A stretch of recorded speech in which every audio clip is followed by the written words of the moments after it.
Hey y'all. Welcome in. Oh wait, I got another light I gotta turn on. 1 second.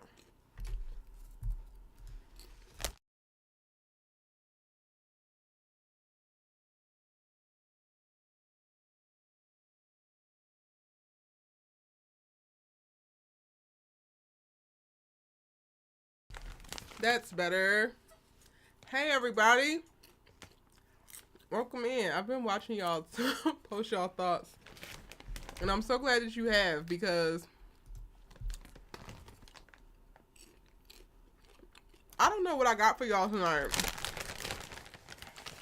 The whole thing is very unserious. I'm eating Lesser Evil popcorn. My sister introduced me to it over the holidays. She took it with us to the movie theaters. And it's really good, but it's also like healthy, like made very healthily. I'm not ready to have this live, y'all. I'm not ready at all. But we here now, and I respect and love y'all, so let's do it, Erica.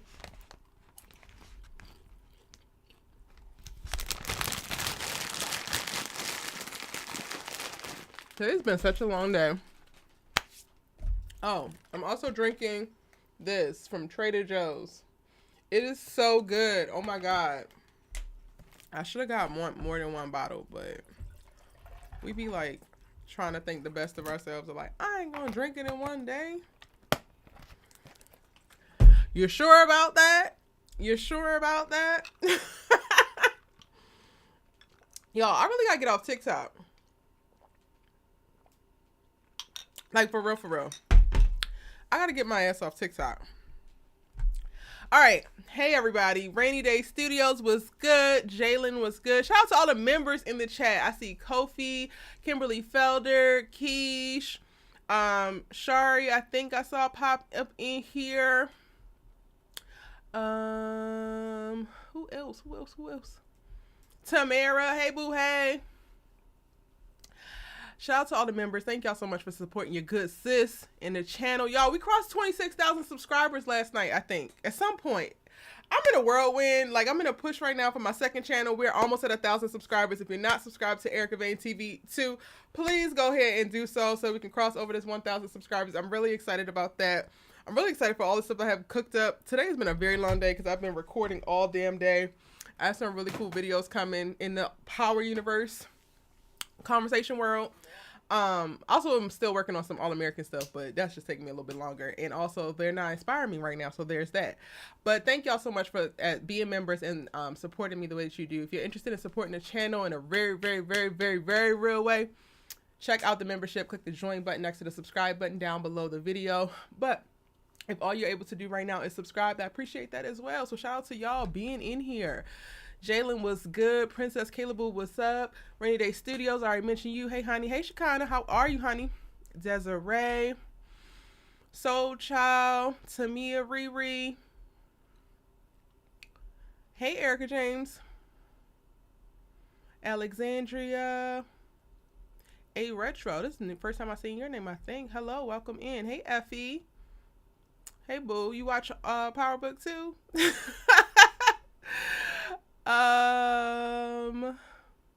Hey, Tony B. Hey, Rana. Hey, Nia Love. How are you, honey? I think that's everybody for right now. Drop y'all's ratings out of, on a scale of 1 to 10, drop your ratings for the episode so we can go ahead and get into that, child. Oh, is it glitching? I'm also in the middle of exporting my All-American Breakdown video. So if y'all are seeing like glitch, it might be because of that. My computer's probably like, sis, you are trying it. Like, you're doing a whole hell of a lot. And that's okay. So I think that's the only thing stopping her. I'm gonna read some of y'all's comments. Jalen asks, what do you think about Olivia going to London? What do y'all think about Olivia going to London? Princess Caleboo says, I think that Spencer's gonna stop her. Is he now? Why would he do that? Why on earth would he do that? They for real said culture exchange and said that she's going to London. I was expecting Ghana or something. Y'all know I already, well, I don't know if I said it on camera. I know I sent it in the damn DMs because we was talking about it. I don't know if I told y'all, but I was like, watch Olivia's ass going to Africa. Watch, she's going to Africa. But they sent her to London. So, hey.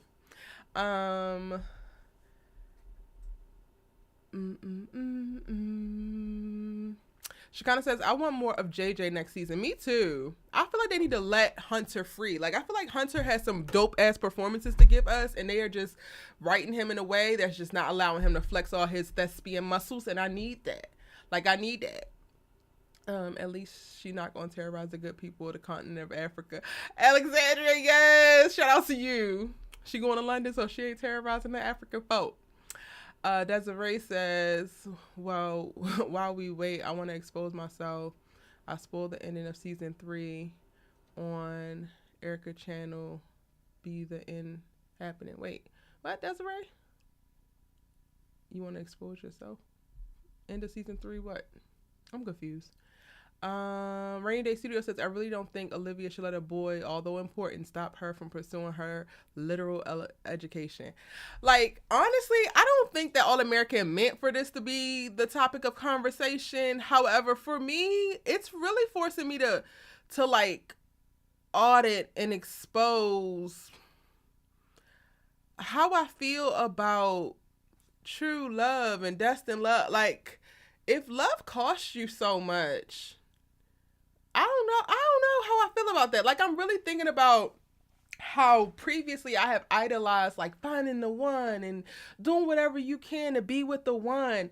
But also not too much, because if you got to break your damn back and you got to give up everything else that you love for a person, it's like, it's giving it's not actually for you. It's giving we shouldn't do this. It's giving let's reconsider a bit, you know?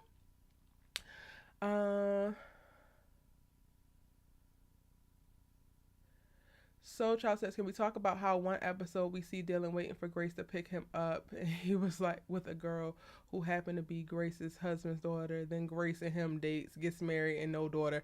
We ain't seen Carter's daughter in a month of Sundays in 3 years. But him and Dylan got a strong bond, and that's all that matters. I'm like, Grace, do you like the little girl? What's going on? Where's Carter's daughter?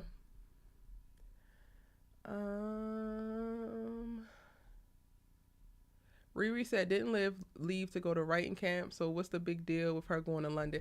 I thought what was the damn big deal? Because when they were talking about like, oh, where they sending you, Texas, New York, I'm like, what the hell is the damn big deal for like London? Because she would still be gone. It might be a longer flight, but her ass would still be gone. Like, relax.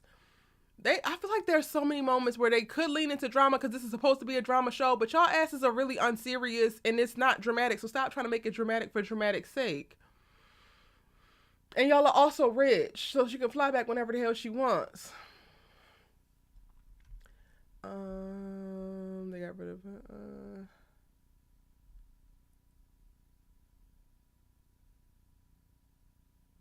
The writers missed a prime opportunity to let Grace have a daughter. Come on, somebody. Hey, Retro. Okay, I just came in and automatically knew y'all was talking about. Rainy Day Studios says Asher was looking sexy AF. Child, Asher ain't look sexy past the moment where he had that black hat on in episode 1, child. Or maybe it was episode 2.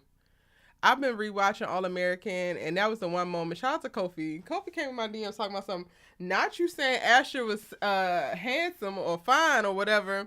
That one moment only. You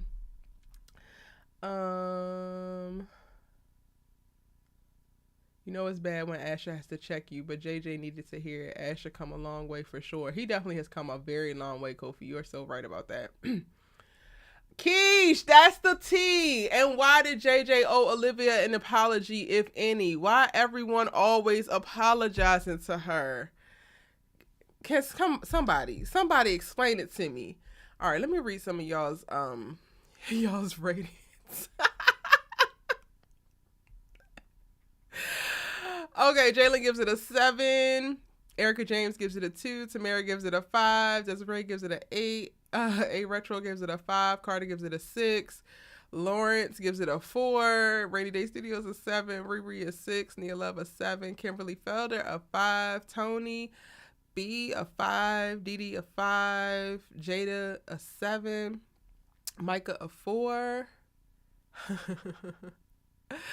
A 5 only because Layla and that green look was everything. Layla be looking how she looking. She be looking amazing. I ain't even gonna hold you. She looks stunning. Y'all, I don't even know what to say to y'all. This episode was so damn unserious, and like, Olivia did not deserve no damn apology. Hey Ty. Hey RK Collection. RK Collection gives it a 3. Wait, I saw another. Tamiko, welcome in, boo. AG95, hey honey, welcome in. JJ did not owe Olivia no goddamn apology. For what? As soon as Dylan told Spencer that, and he looked at his phone the way that he did, I said, he about to text Liv. Great. Just had to find a way. Like, at this point, they are forcing so much. And I'm like, y'all know I'm not dumb, right? Y'all know I'm a very literate media consumer. Like, have y'all forgotten who y'all consumers are? Have y'all been, like, bamboozled and tricked to think that your actual consumers, your actual audience is just the few little raggedy super stans and trolls that only want to watch Olivia and Spencer bump uglies and stare at each other and don't actually want any type of story development, no plot, no character development, no nothing? Because that's not the case. Even still, most of us are like revenge watching it just out of goddamn loyalty, but we're still here and we still got our brains. What are we talking about? Owes JJ an apology for what? You owe me, though. Apology, at least. Oh, you what, girl? Did I borrow $20 from you? What do I owe you? Besides a slap upside your goddamn head, girl. And I really was, like, trying to stay off Olivia's ass in this episode. But it was the whole JJ owe her, and she, like, walked into it like, yeah, you owe me, though. Owe you what? I can't hear you, Olivia. Owe you what? Don't owe you a goddamn thing. Hey, Bucket with your girl. Keisha is like, come on. What the fuck are they really centering the show around her? Yeah. Y'all think Olivia owed JJ an apology? Y'all let me know. Let's get a poll going.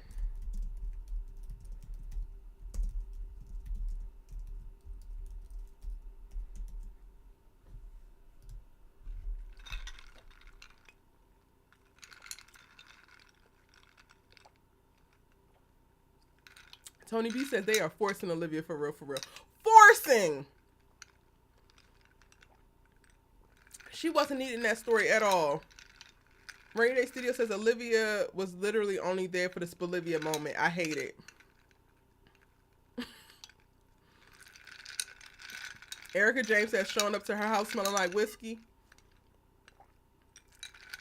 That's why he owe her. I was trying to figure out how much time I had today to be on the bullshit. And I don't really have much because I have like 10 power videos that I have to make. And they're requiring a lot in reference to research and pulling media.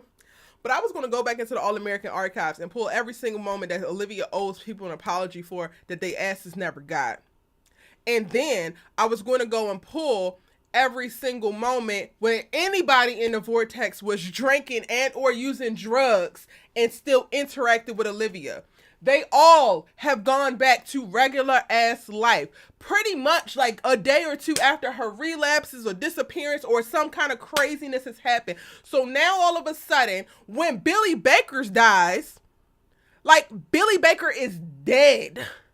Everybody should be out of their damn head, in all honesty. But Billy Baker dies, and you mad at this man because he smelled like whiskey. Not even that he walk in and he got the shit throwing it in your face and throwing it down his damn throat because he smells like it. Meanwhile, your entire vortex has been drinking and smoking and doing whatever the hell else they want to do, in addition to bumping uglies with each other. But JJ the one that owe you the apology?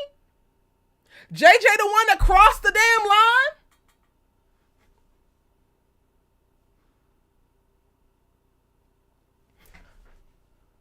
Y'all are so unserious. Y'all are so unserious. Like,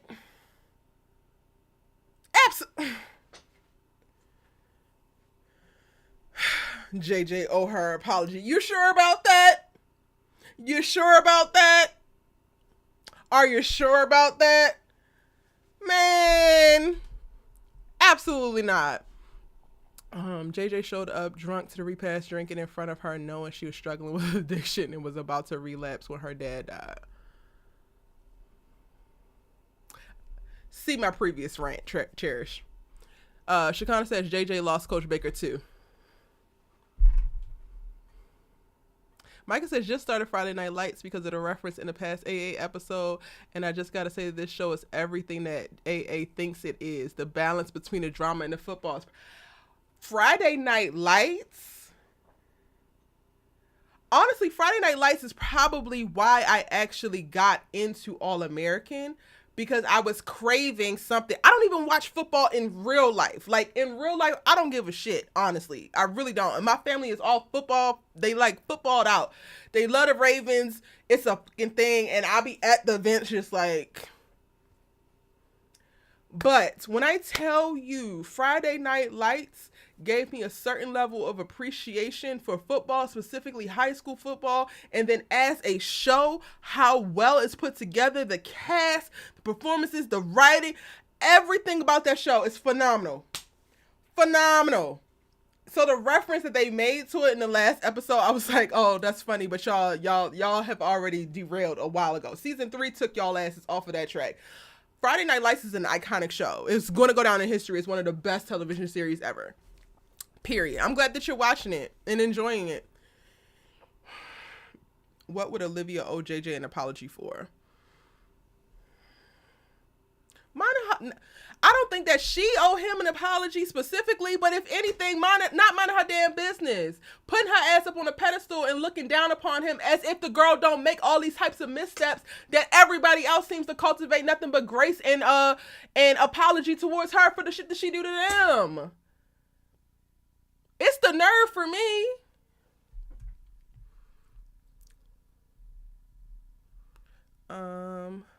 Alexandria says Olivia owes so many people apologies. She could have let that one go. Kofi says, so we just going to forget that JJ showed up drunk at Billy Repass. I know he mourning, but that was wild and disrespectful. Show some decorum, man. Just my opinion. She was triggered, so I understand. She has also triggered a lot of other people, Kofi. So I understand her being triggered. I'm not saying that she shouldn't have been triggered by him being drunk, but also Billy died. I'm surprised that Spencer's ass wasn't drunk, because I would have been. When people die, shit happens. It just does. So it's real funny to me and gets very convenient how some people get to explore whatever mistakes and issues that are prompted by certain circumstances, but other people are held to a different standard. That's real funny and convenient to me.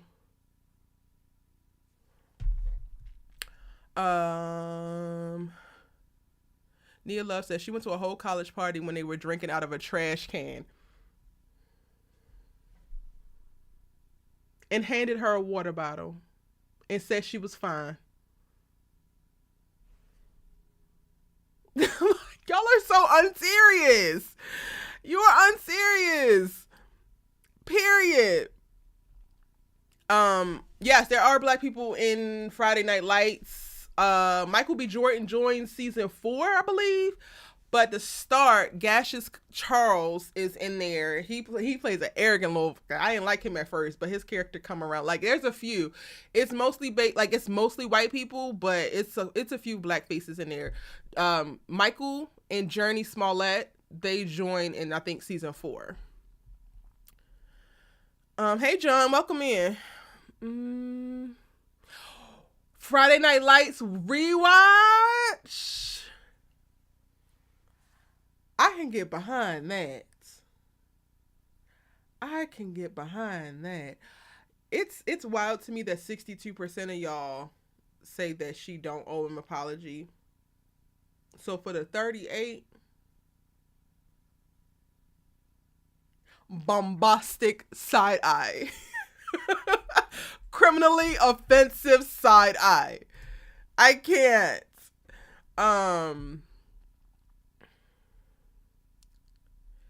L. Parker says, why was she the only female at the intervention? They've all struggled with addiction, whether it be each other or substances. I just don't think that she should have been there.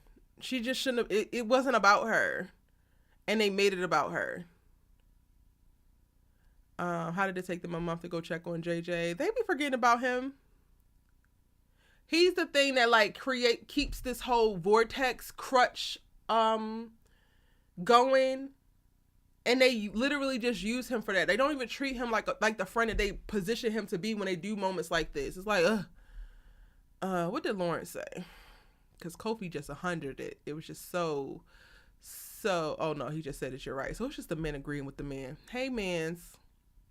How y'all doing? G95 says, same, my whole family interested in sports. I'm into sports. I just was never into football. Y'all, and when I was in high school, I was a really, really good basketball player. So I got selected by the Ravens to be the athlete of the week. Well, was it for basketball or for volleyball? I was a good athlete, period. I don't remember what they selected me for, but they selected me. And they gave me two 50-yard line seats or something like that. And then I got to go on the field. And then they put my name up on the damn thing during the game and shit. And it was like a bunch of stuff. And I wasn't even going to go. And my mama made me go. And my mama went with me. And I was sulking and like pouting the whole time because I didn't want to be there. And it was cold. And my mother was so pissed. She's like, this is everything. And my grandmother got so mad because I had my dad's last name. And my grandmother was like, this is why you should have named her. I'm not going to tell y'all what my mother's maiden name is. So funny. But I'm like so not into football. This is the closest that I get to it. Jalen says One Tree Hill is better than Friday Night Lights. I doubt that, but I've only seen like 9 episodes of One Tree Hill season 1. I doubt it. They're also very different, so the comparison to me is wild. But do you? Coach Baker should have died seasons ago when they're trying to build the CTE storyline, but failed. Coach Baker was never supposed to die, so you're never gonna get me to agree with you on that.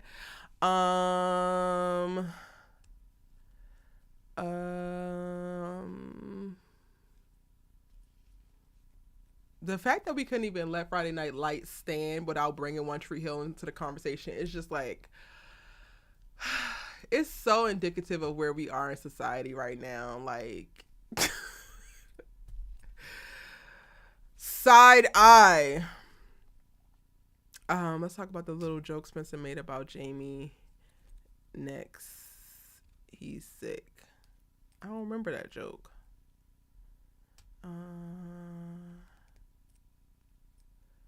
I didn't see the preview for next week, so I don't know nothing about an engagement ring.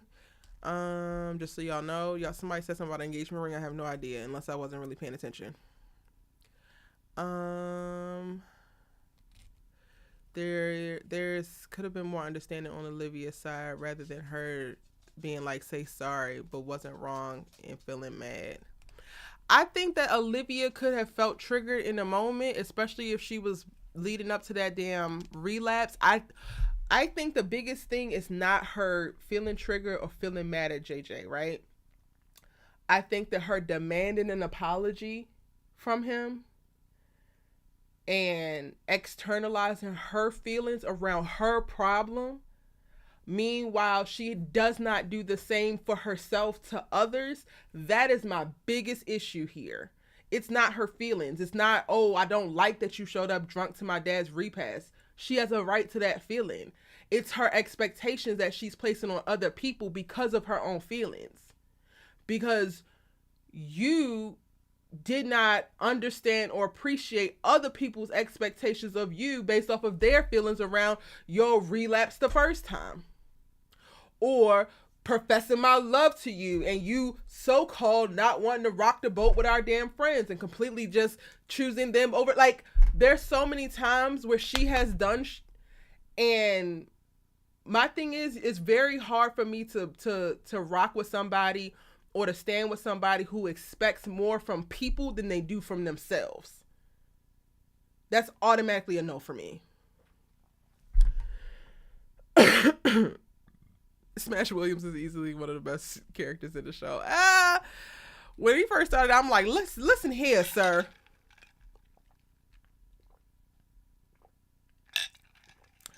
Rainy Day Studio says, I don't know why y'all comparing drinking at a college party to being drunk at someone's repast. Maybe I don't understand. IDK, grief is a weird thing.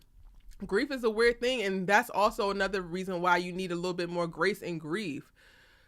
I've had people close to me die, and while every moment I didn't spend completely drunk or shit-faced, I could understand if people do, especially people who might go to alcohol to numb and to not feel and to escape whatever thoughts that they might be having. So that's what I'm saying. It's like, I am comparing it because the argument that people were making was, why would he be drunk around her? Other people have been drunk around her previously. To add the repast or the death of Billy Baker to it, honestly only excuse poor behavior. I literally said, if Olivia relapsed in that same night that they found out that Billy died, I would not have charged any of it to her. It would have been completely explainable, excusable in all honesty, because that is such a heavy weight to bear, losing somebody. And that could just be me, because I'm a person who struggles heavily with death. Like, I really struggle with the finality of death. So typically, when I experience death of a loved one, or I know of someone who is experiencing death of someone close to them or importance, I automatically think like this person could do or say anything. Because in that moment, like, the world is not actually the world anymore. Like, everything that you knew don't actually make sense. Like, I don't know how to fully explain it and articulate it, but grief around death is different. So it was not wild to me that JJ, who already parties, was drunk. You're going to run to your survival mechanisms in times where you feel like you're about to die and you need to survive. And when you're struggling with grief from a death, it feels like you're dying too. And we're going to default to our habits. We just are. So it's wild to hold JJ to this high regard of like, no, this was absolutely outside the realm of understanding. Meanwhile, everybody else in the circle has done all types of stuff, and it's fine. No, it's not.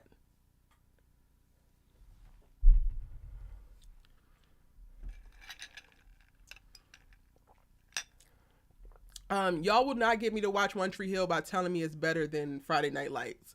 Like, that comparison is honestly annoying the hell out of me, and it will make me vow to never watch any more of it. So, just so you know.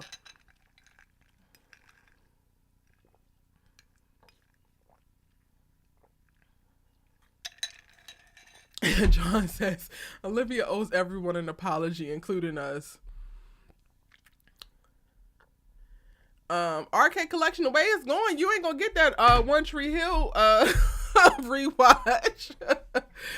Because this unnecessary comparison is beyond me. Hey, Mrs. Science, welcome in, boo. Have Olivia ever apologized? Yes, she has. But her apologies, in my opinion, because this is my channel and it's all my opinion, her apologies have never been as loud as the act that she's apologizing for, which matters.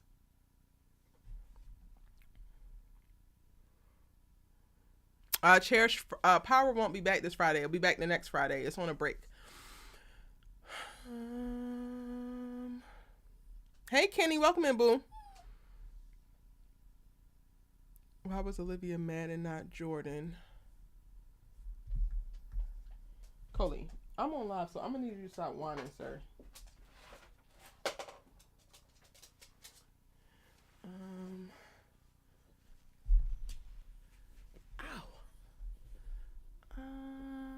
I know y'all not debating One Tree Hill versus All American versus Friday Night Live.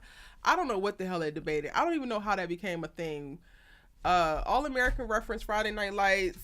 because we couldn't let Friday Night Lights have any shine by itself, we added One Tree Hill to the conversation, and now people are arguing in the chat, and I'm just trying to ignore it.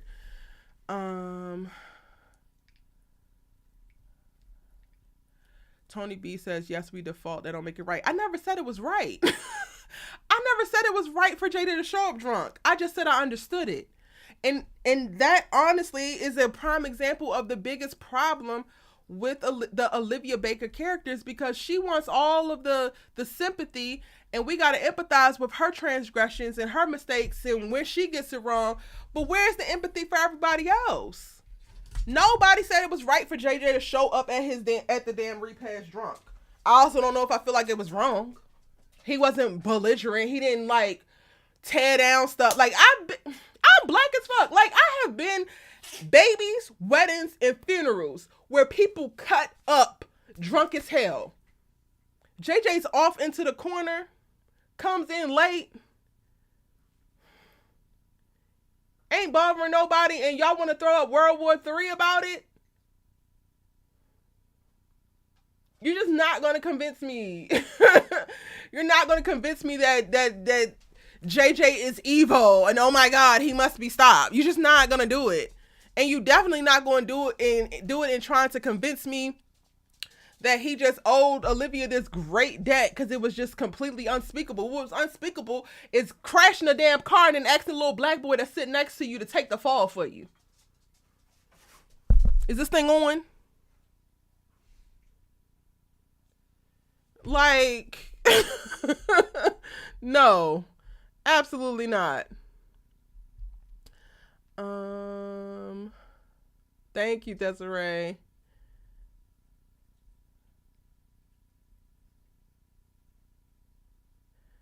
I done lost where I was at. I'm behind on these damn.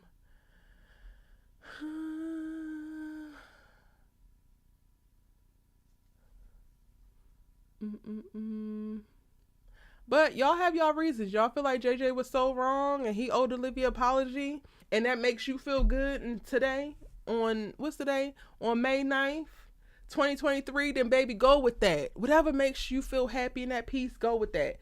I'm at peace knowing damn well JJ didn't owe her no apology. That's it. That's all. Point blank period.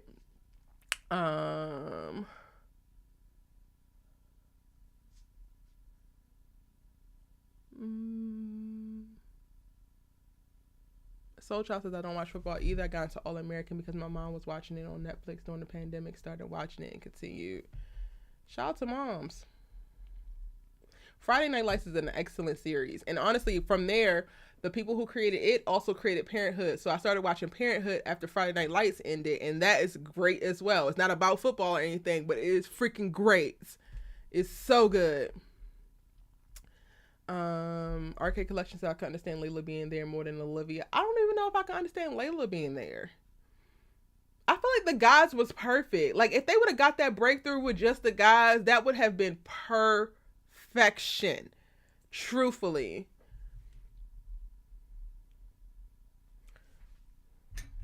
Pretty much called her a hoe the same day she defended his ass. I'm never off his head. Call who a hoe? Who called who a hoe?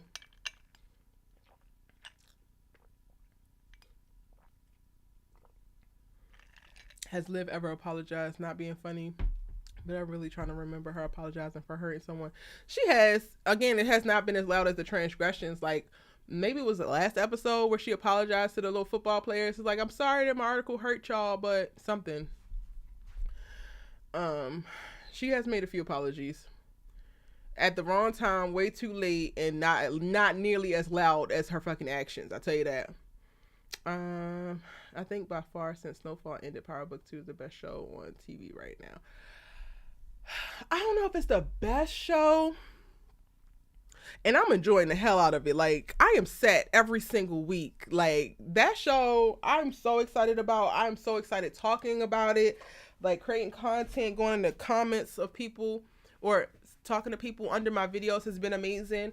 But I'm also like opening up and watching a bunch more stuff, and I don't know if I could say it's the best. Like, I recently just watched the first season of Severance. Apple TV ain't playing like Apple TV is like on a whole other level. I'm currently watching Silos over there. So there's some other things that have like just different storytelling. That's really good as well. Not in that genre. How do you feel about Layla showing up instead of Liv? JJ actually owes her an apology. I gotta honestly, I honestly do not remember the scene of JJ call what like. Didn't he say something about Layla and Jordan?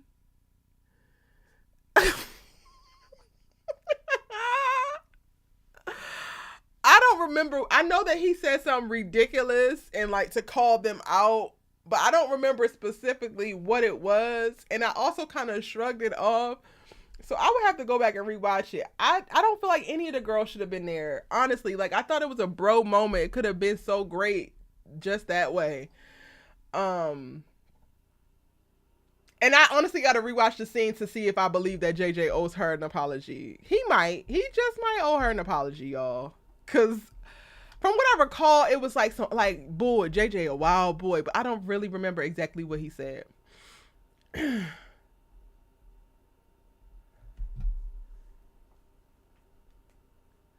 Kobe says, I understand everybody's reactions to Billy passing, so Liv and Layla's reaction to JJ showing up drunk was valid. But damn, I thought that was too much, just to be clear. That's my point. You thought her saying, you owe me an apology was too much? Nia Love says Liv could be upset, but she should also understand what addiction does to people's actions, especially because of all the things that she did while she was... It's that. Like, even if they would have brought Liv in, and even if she felt like that in her heart, that he owes her something, her even coming at him in the way that she did not, to me, feel like she was coming from a point of a friend. It came from a, like, I got you. It came from a, you owe me, versus, like, if you want to give somebody the opportunity to apologize and make things right with you, it doesn't look like you always throwing out whatever in their face and demanding it back, but, like, creating a safe space for them to feel comfortable to open up. Like, I don't know how to explain this over the internet, but I've had freaking recent incidences where things just get misunderstood over text, and it's like, you could say one thing, but you also could just, I don't know. I without telling y'all exactly what happened, I don't think it's going to translate as well. I just think that everybody who think that it was 100% warranted for her to walk in and say, you owe me, it's interesting. And I wish that y'all would have kept that same energy when she was doing very detrimental and destructive things to other people. Because I have not heard anybody say that any character in the All-American universe was valid in saying, you owe me this, even though I remember Layla being dragged for filth after the cabin episode, where she was owed. Baby, she was owed. And she was dragged for filth. So, like, yeah, we just going to agree to disagree. It's just going to be that.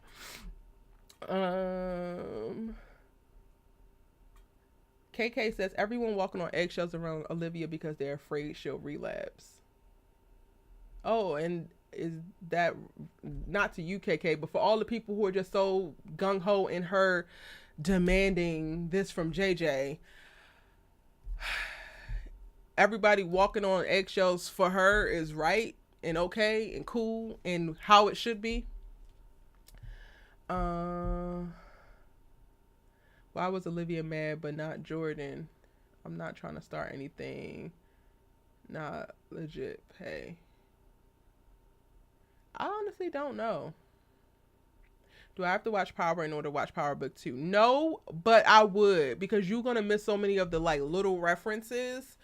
But you could pick up with Power Book 2 at the first episode and know the core of its storyline, but there's so much more nuance and dope layers that come from power. So I would watch it, honestly. I am mad at Jordan too because he did just act like he never said it.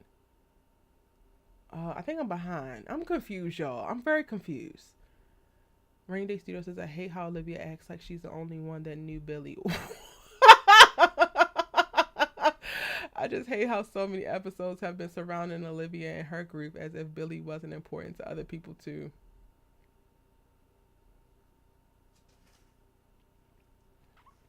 Welcome, Calvin. Thanks for subbing. I'm like hella behind. Okay, Erica. We are like, listen here, Erica. We see each other and we're not about to do this. We already have made peace. Okay? I feel like you never liked Spayla, and that's where we beefed before. You talking about Layla never deserved an apology. Are you speaking specifically about JJ or something else? Cause I can't agree. I can't. Mrs. Science says, I hope that Olivia go to London and stay over there and eat the pineapple pieces and leave Spencer alone. Hashtag done with her. I can't. Even the Layla thing is no big deal. They're giving JJ the pressure they should be giving Olivia. She's done way worse. This is so annoying. That's it. Simply.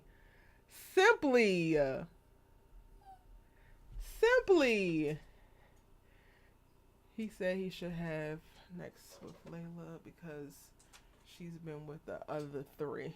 Oh, oh yeah, he did say that.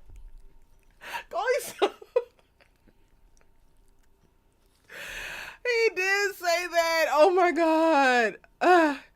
He did say that. Not you unsubscribing, Erica. Well, go ahead, honey. You gotta align with what aligns with you. And y'all, it is so important in this day and age to like really honor yourself and know where you're at and like audit what you're consuming and what you're allowing in. And if it don't make you feel good, baby, release it. Release my ass. That is no problem at all. If unsubscribing makes you happy, I want that for you.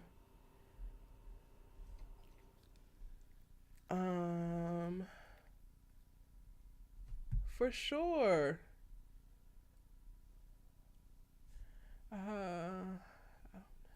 You will never respect Liv as a character. Erica, did you see the Dear Mama documentary? No, I haven't. I have not. I want to watch it though, but I haven't seen it.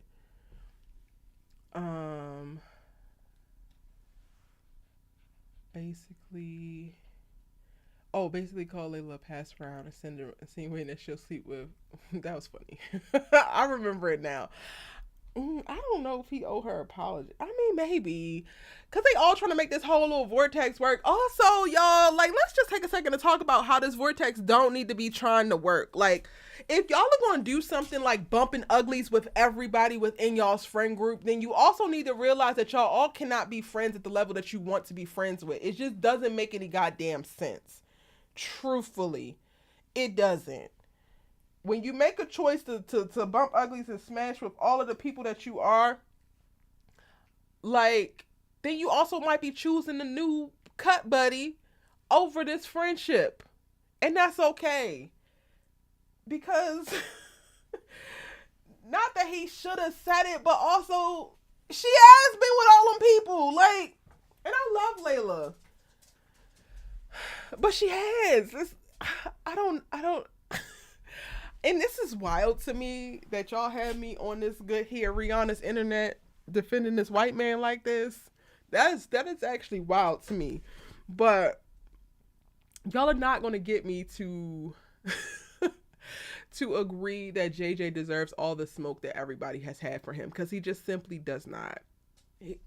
Point blank period. And them adding the cherry on top being Olivia Baker just completely ruined their entire argument for me, because she is the last person to hold anybody of their entire vortex accountable for anything, period. Now we can move on because somebody said, are we going to talk about any of the other storylines? Yes, let's get on Tamia's ass.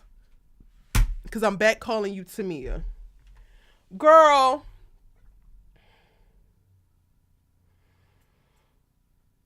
Be fucking for real. Immediately, Tamia. Because yes, retaliation is real. Yes, it's not always easy to be your blackest ass self in various circumstances and situations, industries, whatever. But also sit your ass down and learn something. Sit your ass down and shut up. You was mad at the man for being on you and giving you special attention and harping on different things, and then you mad at him for not talking to you. Yes, y'all.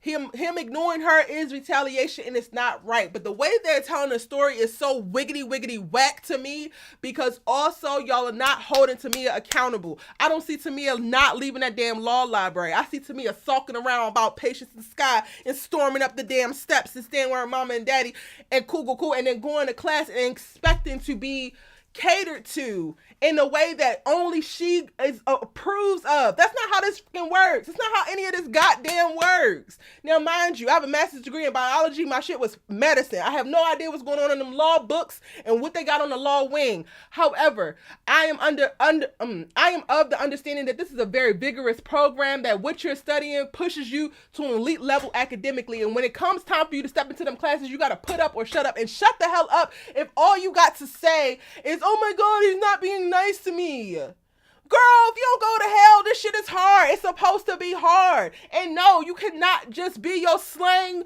Chuck wearing, whatever the self. Not to say that you can't be black in this space, but like, I am literally, with the Tamia storyline, I'm literally taken to this TikTok where the damn lawyer gonna tell the judge and the jury, that's cap, Your Honor. You can't do that. Like, you cannot do that. And I feel like that's what they have Tamia fighting for. Fighting for the right to basically yell out in court, that's cap. Until y'all show me Tamia being a stellar ass student on top of everything. This is her first law class and y'all toting her around as if everything that she says and does is 100% right. All because of the way she do it and this man don't like it is a problem. Yes, that could be a problem. But also, Tamia, you got a lot to fucking learn. Yes, your street sense and your gang affiliation could be helpful in helping black people moving forward, but also you gotta learn these goddamn books, these codes, everything else. You gotta learn how to speak law talk. You just do. And I think it's ridiculous for them to be toting this goofy ass narrative around of like, oh, she don't have to, she's just good enough by herself, and she just started. You weren't even enrolled in college. Like, this is your very first law class that this man got you into, might I add. And y'all want me to believe that everything that she says and does is 100% right? And honestly, it's the writer's fault because y'all set it up wrong to begin with. When he called her ass out when she was giving that presentation, I said, okay, cool too, because he was pointing out all the areas of opportunity, all the weaknesses. That's the stuff that make you better. It's giving participation award. And I'm sorry, but Erica don't subscribe to that shit. I wasn't raised in it. I didn't actually experience it. Winning is winning. Learning is learning. You don't get everything that you want just by showing the hell up. It's not how it works. And yes, there is a space to have a conversation about nuance and alienating blackness in affluent and judicial spaces. Yes, but the way that they're going about it is they're not even positioning Tamia to be stellar elsewhere. I don't see her running around here with index cards quoting laws and shit. Like, I don't see her doing anything to show that she's actually an exemplary student. But y'all want me to buy into the fact that, like, no, absolutely not. It's whack. This was probably the number one thing that I hated about the episode. Because it's like, Laura Baker brought her ass in there to be able to witness the retaliation, which she's actually able to do. And that I have no problem with. But you co-signing this girl and not telling her, okay, Coop, that part is retaliation, but do you know this? And you need to be able to speak in this way. You need to be able to say this way, because that is something that everybody has to do. No, we just get the hunky-dory sitcom-y version of like, yeah, Coop, and you're the kind of student that we want, and yeah, Laura, you're the type of teacher that we want, and everything else just must fall and crumble. And I don't even like I don't even do the police. I don't do the judicial system like that. I don't want no parts of it. But also, Y'all gotta be serious. Y'all really have to be serious. We're gonna have a conversation where we get white allyship to show up for us, and this is what y'all have her show up for her to do. To placate to her feelings in an academic setting. Let me go ahead and read y'all comments because I'm done.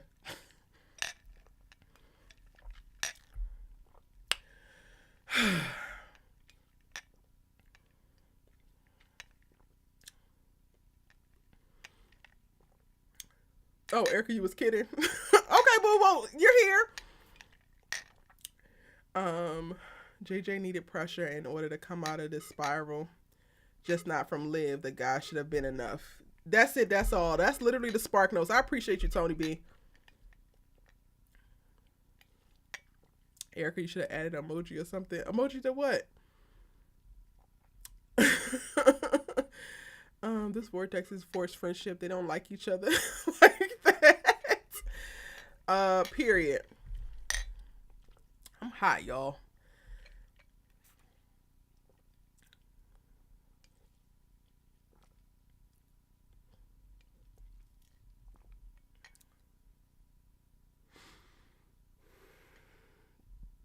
You can't intermingle too much in a friend group. Despite how you feel, have a low self-control, period.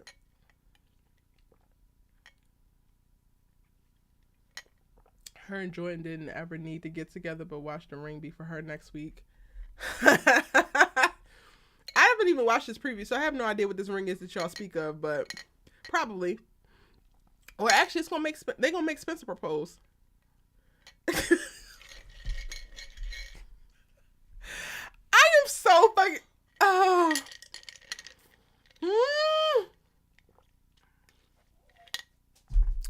I'm tired of hearing the word vortex every episode too. They should have used more Gen Z makeup trends for the characters so that they can look younger and more like their age. I thought the professor was picking on her because he wanted her to be better.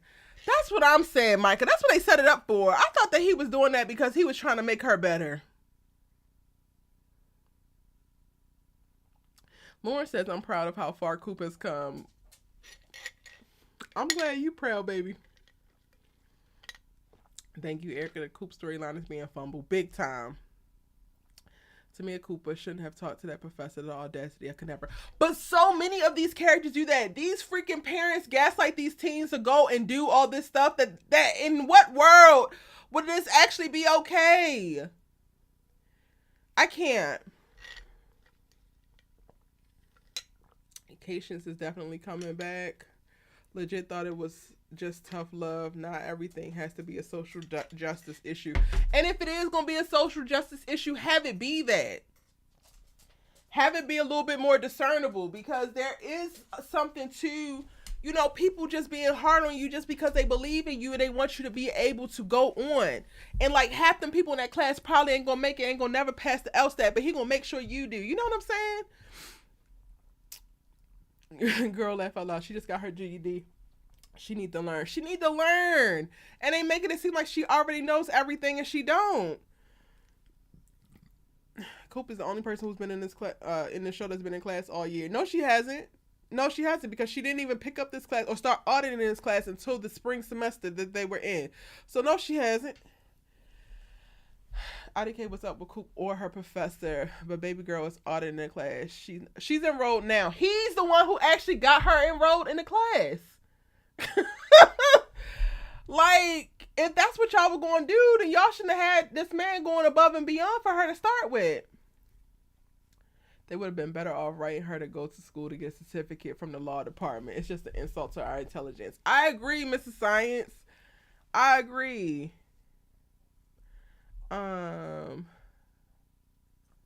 The ring looks like he got it from Rainbows. Kimberly says none of them should have a damn ring. Get somewhere and sit down. Also, who can afford a damn ring right now anyways? I guess all of them can, because Spencer can still afford to live in this goofy ass beach house, even though we started out the season and he ain't had no damn money. He ain't had 2 pennies to rub together. But Nia Love says no, Spencer proposes and I'm actually done with the show. That would make absolutely no sense. But would you be surprised? Coop needs to set her GED beyond down. And no shade to people with GEDs because yes, great job. But also, you still have a lot to learn once you decide to pursue a law degree. Just like a person with a high school diploma. Sit your high school diploma ass down. It's one damn class. They make it's just... Yes, what y'all saying? Exactly. None of them should have a damn ring. Wait, it's a delay. Coop needs to sit. I think Asher gonna propose to Jamie. Okay, that would make sense. I mean, we got a baby that we didn't need, but it makes sense.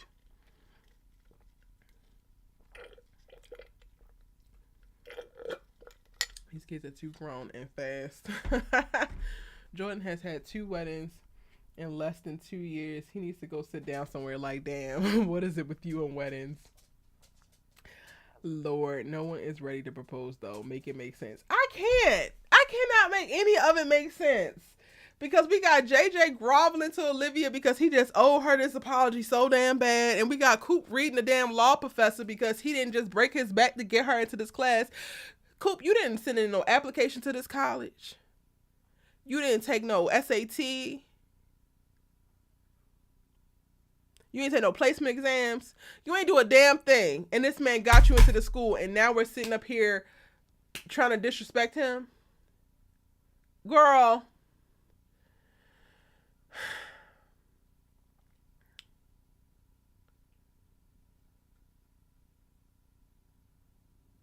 Rainy Day Studio says, I'm 17 years old and people 2 years older than me are having babies and going on tours. Help.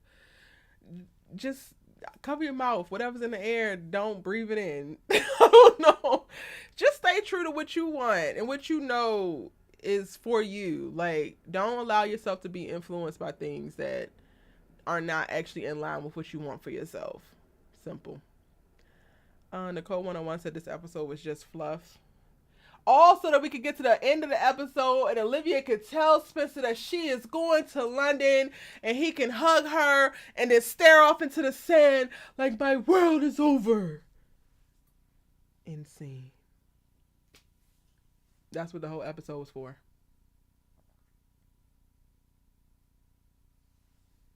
These students need to live in the dorms like in homecoming. Child, that ship has already sailed. We ain't never getting that.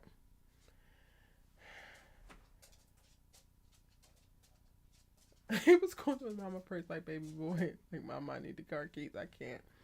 Spencer and Olivia haven't had a conversation about their relationship and how they hurt each other. How can you get married when you can't have tough conversations? How do you actually...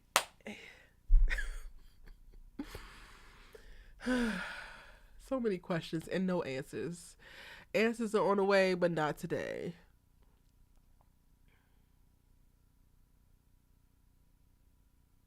Erica, what do you think is going to happen with Patience and her stalker? Patience telling people to go after her is not going to end well, in my opinion. Honestly, Protagazi, Patience is starting to pique my interest a little bit with this storyline, but it's really just piquing my toxicness. Like, the 10% of toxicity that I still hold, that is what is enthralled and intrigued by what Patience decided to do to Miko at the end of the episode. One, because I feel like Miko is like the personification of the Olivia Baker super stans online. Like, y'all, if y'all can look at this girl and say that she's utterly deranged, then look in the mirror, because you are her and she is you. I said what I said. You are Miko and Miko is you. Olivia Baker is not real. The way that y'all out here caping and going crazy and doing all types of goofy shit and terrorizing people for Olivia, it's not real. Y'all are wild. Seek help. The same way that Miko needs help. And I thought it was interesting for them to include that and to go there, because I know they're well aware of it. Like, so many, and it's so crazy because so many of the stars of All American don't actually engage or like are very selective or private about how they engage with social media. And it's because of their goofy ass fans. Like, it's literally because y'all are insufferable. not the sensible ones, but the super weird ones. So the toxic part of me is very into calling that a thing, because I have done it too, and rallying for people to give back what they have given out. Now, the issue that is going to arise, in my opinion, what I see wrong with it is Miko definitely seemingly has some mental health issues, and I don't know if this is going to lead to her to try to take her own life. And nothing matters that much, right? Like, no get back, no lick back matters enough. Like, while I can't stand these Olivia Baker super stands, I ain't wishing none of them to die, right? Like, I say go to hell, but that's not to say go die. It's like, go suffer, get out of my face somewhere else. Like, go sit in your bullshit with, like, that. But I feel like where we might be about to go, if we're going to add the drama back in and we're going to stay true a little bit to what All America has been, this could be a thing that has Miko try to take her own life. And I think that that's how Patience could get roped back up in it, honestly. Like, what she said directly impacted this girl in this way, and she tries to do this, and I think Patience is going to feel terrible about it.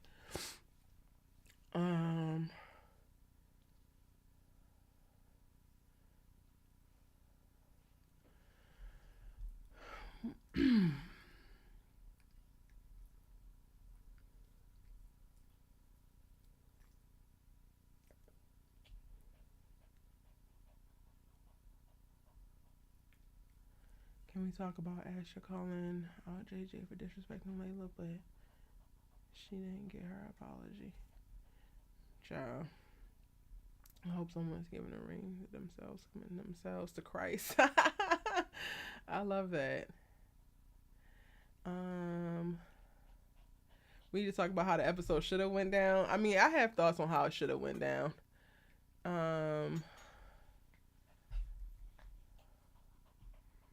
Keisha says, for all the Bolivia fans, they are in the first year of college. Why are they even thinking about marriage? Child, I feel like Miko is going to get harassed so bad that she's going to commit suicide. Patience is going to have to deal. I literally just said the same thing, Nee. I'm just reading it. Yep. Not Miko and her mullet can go play in traffic. I cannot. So much time has passed. They keep talking about it's been a couple months or weeks. How are they not sophomores yet, child? Why is marriage even a conversation? Yes, they all playing football on the beach at the end, and she show up in gear, yelling, "Die!" and open fire. Wait, what? Hey, Dominic, welcome in. That or she will kill it. Oh, y'all saying? Oh, wow. I hope we don't have an open shooter situation. Y'all are just saying what y'all think should happen. Okay. I'm like, what the hell? But yeah, I think that's what's going to happen. And honestly, again, I'm torn because, like, you can go as far as to wreak this type of havoc on somebody, cross all these boundaries and invade people's privacy. But you don't want nothing to happen to you. It's like, But again, I'm speaking from a place of, like, having been on the negative side of that, and, like, part of me not wanting to suffer that alone, and, like, wanting to get my damn lick back with people. So while I thought it was really, really spiteful and it didn't feel true to Patience's character, I understand the desire, and I've been there before. At the thick of it, when I'm battling the trolls in the All-American fandom, I have definitely wanted people to come to my aid and us to just ride through the Twitter, Tumblr, every street and just talk about everybody and their damn mother, brother, sister, cousin, and talk about how they were dumb as a box of rocks and they were never going to be nothing in life. Like, my personality, I'm a person who is very observant, and I have a lot of restraint, or I can have a lot of restraint. So I let things play out and I let certain things happen. But then I like let things get to a certain threshold. And then once it crosses that threshold, it's like no holds barred, which is why I don't like getting into it with people. Because, like, people going to take it low and I'm going to take it to hell. And my mouth is so slick that when I get agitated or I get hurt, once I reach a certain level, I literally am like aiming to annihilate you. I'm no longer empathetic to your mental health. I'm no longer empathetic to you as a person. Like, I am just literally like so activated in anger and whatever disrespectful thing you might have done to me, that I now want you to feel so bad that you go and play in traffic or something. Like, I'm not even thinking about you as a person. So I personally try to keep myself from being in situations like that, engaging with people who could potentially have me do that, and like avoiding circumstances that bring that out of me, because I know that's something that I am very much so capable of. Like, I'll be putting together some stuff to say, and people like in the past, like, why in the hell would you say that? And all I could tell you is because I wanted to hurt you as bad as I was hurt. Like, you should have left me alone. Like, if people leave me alone, it would be perfectly fine. But like, people don't leave me alone. And in the past, I have taken it to places of just like, it was just not good. So I understand that too. And that's me coming to this conversation with honesty. I think that that's another thing that we're just not doing in that space. So again, I think that it was like hurtful, petty, a bit much for Patience being who they presented her character to be. However, I understand the want and desire to do that, because I have had that before. I felt that before.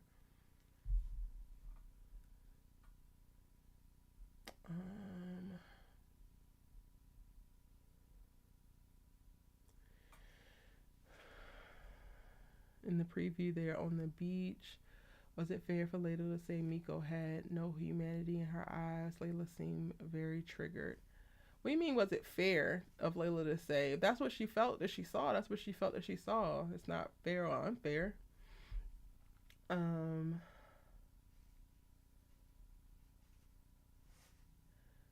none of them are real. It's a TV show. Well, it's all said and done. Life goes on. Correct. But my point was, they seem to think of everybody Olivia Baker is actually some kind of real entity that deserves relentless attacks and defending towards other people who are actually real. So I see what you're saying, Cherish, but also I think you willfully misunderstood my point. If Layla died, they better kill Spencer and Olivia too. Why are y'all saying people are dying? Like, I'm just very confused. No, Mimi will most likely inflict harm on herself. It wouldn't add up psychologically for her to attack Patience. Yeah, it wouldn't. I feel like Patience has really changed this season. Her character just feels a bit off. It does. Miko might feel like Layla is trying to keep her away from Patience by using the restraining order.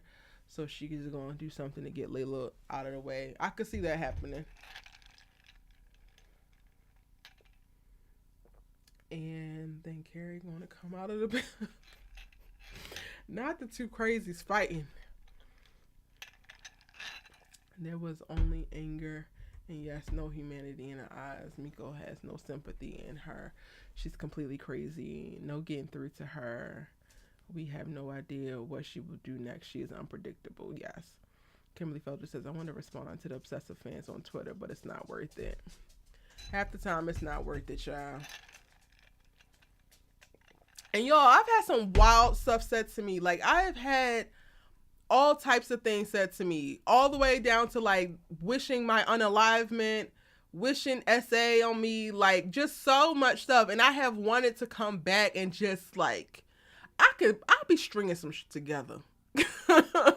So again, I really understood Patience being like, y'all get her, because especially when you're in that, you feel so helpless sometimes. You feel like you're a good person. You feel like you do good things. You expect good things to happen for you. And when people are attacking you in this way, or compromising you, or making you feel unsafe in this way, you just want to stop their attacks.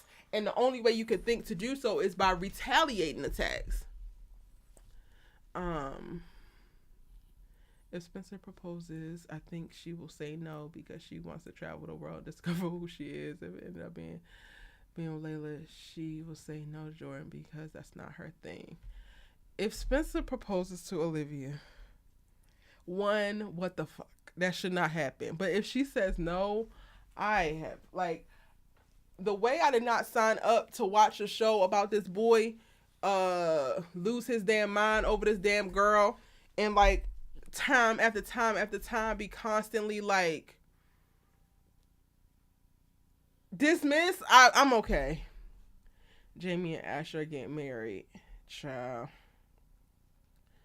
Layla looked like a real boss telling Miko to get away. She did. I'm like, finally.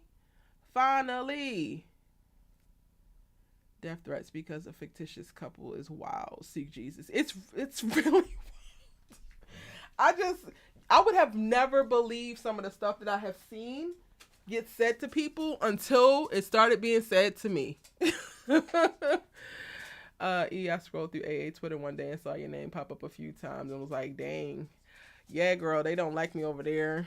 They talk about me all the time like I live rent free in their heads, and it's mind boggling to me. It's like, okay. Oh, but yeah, on Twitter they talk about me constantly.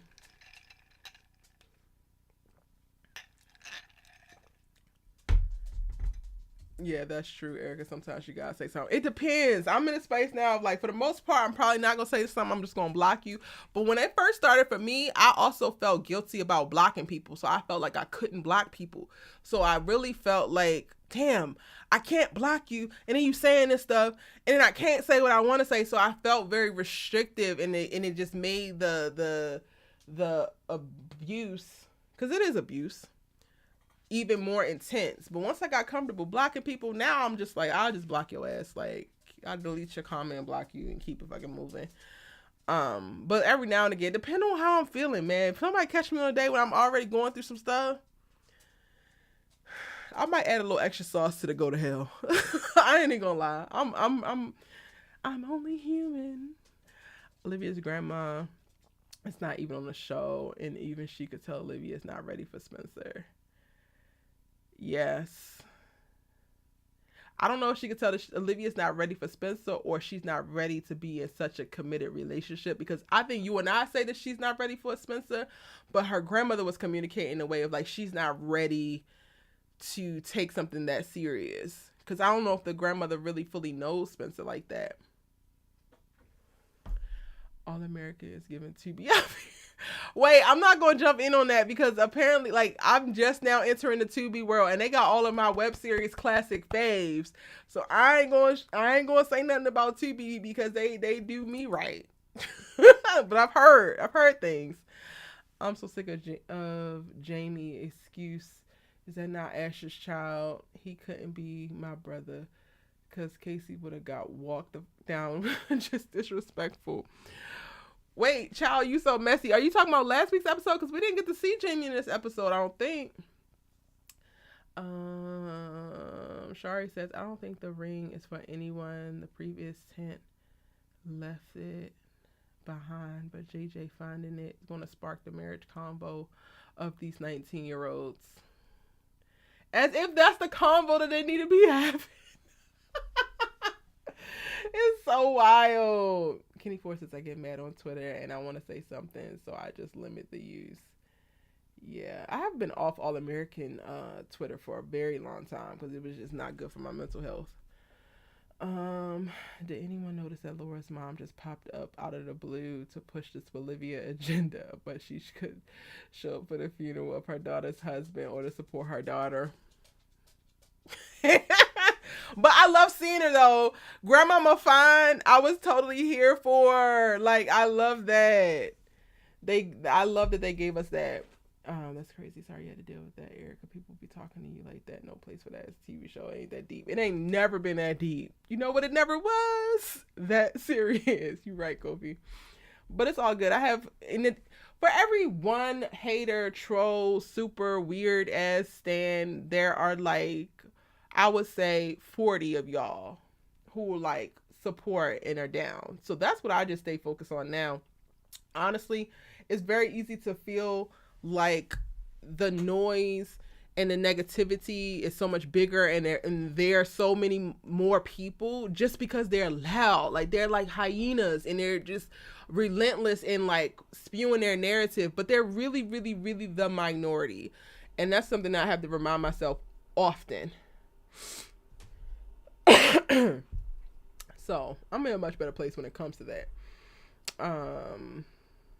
But seeing it play out with patience in the storyline, it did bring that up for me, and I'm just like, oh, I can understand. Like, I wanted to be mad at her for doing it, like, girl, why you stooping so low? But then also, everybody got their breaking points. And while we don't know what other people are going through, you don't know what this person that you putting through hell, you don't know what they going through. You don't know what they capable of. So leave people the hell alone. Just leave people alone.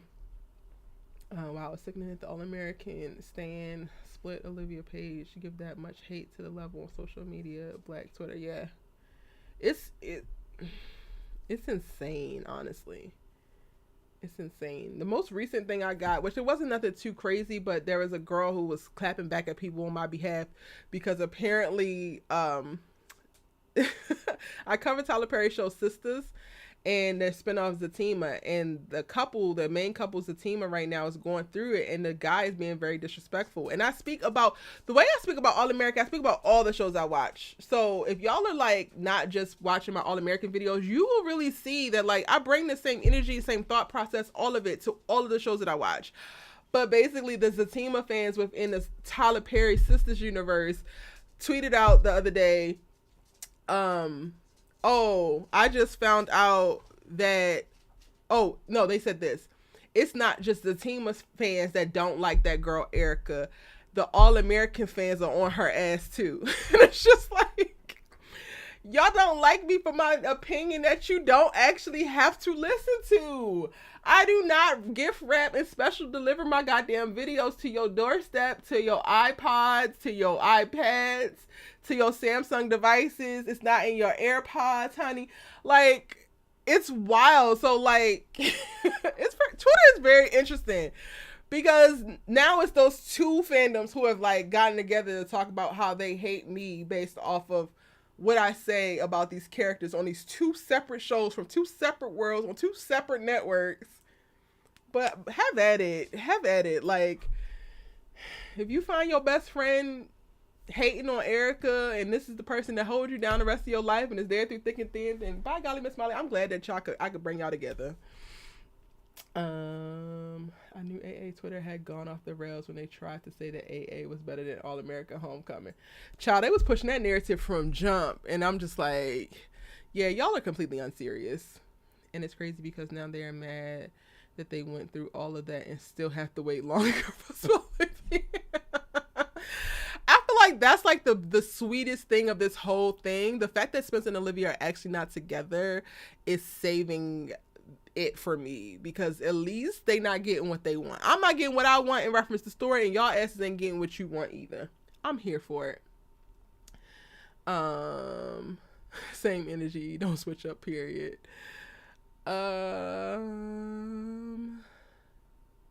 Rent and condo freeze. Wow. Rainy Day Studio says, what I like about you, Erica, is that you offer different opinions. I don't agree with all of them, but I appreciate hearing your fresh point of view. Oh, dope. And honestly, the one thing that I really want people to get is like, you might not agree with me, but I don't just throw shit out there and don't tell you why I think or feel something and try to unpack that with you. There's so many people who can't explain to you why they feel the way that they do or why they think the way that they do. And a lot of people who are coming back at me and mad at me about the shit I'm saying can't tell me why, can't give me receipts, can't give me story structure. And it's just like, well, we actually can't even have a conversation. So I do think that that is a strong suit of mine in reference to my channel, because you can be here and you can not agree with me. And I'm not trying to shade anybody. Like, if you love Spolivia down and that's what really makes you happy, I want you to keep on doing it. Just don't tie your happiness to me feeling the same way about that particular character, and don't tie your happiness to an expectation that I'm gonna come around, because then your ass is gonna be sad. But I really want people to do whatever's gonna make them goddamn happy in this world. I feel like we need more people who are actually happy, and then we wouldn't be suffering the way that we are, because so many people are voluntarily being miserable, cultivating expectations of people outside of them damn selves. This is why we're all fucking suffering and having to deal, or not necessarily us suffering, but having to deal with miserable ass people. Like, girl, go off and make yourself happy. If Spolivia makes you happy, then have that. But then also know yourself enough to know that if you are a person who cannot hear Bolivia shouldn't be together because if that right there, that statement sets off something in your brain or really chaps your ass, then understand that you cannot consume my content, and that is okay. That is fine. Go and find something that you can consume, that you can enjoy. But like Rainy Day Studio says, if you're a person who can hear counterpoints and you don't internalize them in a way that deeply affects you and like completely ruins your day, then by golly, Miss Smiley, welcome. I'm glad you're here. Let's have the conversation. It's so interesting to me because at this point, I'm like 3 years into my channel in the way that it's current, this iteration of it, because I've had this channel for way longer, but 3 years into like growing in fame in reference to all American content specifically. And at the start, I was doing rewatches, and so many of the rewatches, so many of like the core people who still rock with me today were in those rewatches, and it was me explaining my thoughts as we were watching that really helped like us connect and people better understand. And then a lot of people credit that to them like understanding themselves a little bit better as well. So that's it. That's all I got to say about that. You think Homecoming getting canceled? Because I heard that Walker Independence, the spinoff of Walker, was just canceled, but Walker is renewed. No, I don't think Homecoming is getting canceled, or I didn't. Before the writer's strike, I didn't think Homecoming was getting canceled because they were still putting budgets into marketing it. But honestly, I have no idea what's going to happen now that the writers are on strike. And I do have a video coming to tell y'all about that, I promise. Power Book 2 is just kicking my ass in reference to content. They can literally just block you if they don't want to see yours. I don't get it. Period. They can literally just block me. Do y'all know how many people I have blocked? And it's not just the people who like try to troll me. Like if I just don't want to hear your perspective or don't think that you add anything of value, block. It's really that simple. They even ship Sam and Daniel together in real life too. Keep spamming their accounts. And that's why Daniel don't be on social media. They have themselves to blame about that. Because that is wild. Like how dare they compare them to Dwayne Wade and Whitley. Every time I see a comparison to Dwayne Wayne and Whitley, I instantly block whoever posted it. Because I can't. Like, no. I'm okay. You can believe that, but you will not push this propaganda on my timeline.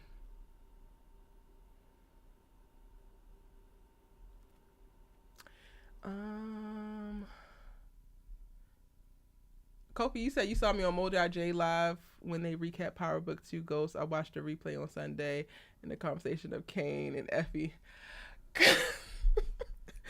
Kofi, they about to have me cutting up in there because them men don't know how to act. Was that the one with all the men, or it was just Brillo? They talking about you ain't ready for a debate. Like, do y'all know me? You might want to go watch my content because I'm ready to go toe to toe on any day. Especially about a show that I know. They tried it. But shout out to Modai J, y'all. Go follow him. He's really, really funny. He's so hilarious. And honestly, I have Modai J to thank for me shifting into a place of like really getting comfortable and fully confident on camera. Like I came across his page and I saw how free he was to just be himself and like even make mistakes and like not really care too much. And before that, I was very hyper focused on like, I gotta be perfect and I gotta be right and I gotta do this and it's like, no, just show up as your damn self and let that rock. So I really appreciate like coming across him as a content creator because he's really, really funny. Naturally, he creates great content and it's so engaging. Lombardi says, I watch your other videos too, especially the breakdowns. Wow, this is really crazy. They need to open their eyes and ears because you are the only one that speak truth about all these characters. Well, I try.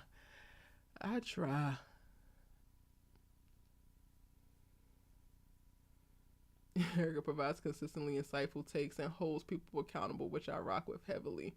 Thank you. I appreciate it. I wish Layla called Clay to come back and work with her in patience. Baby.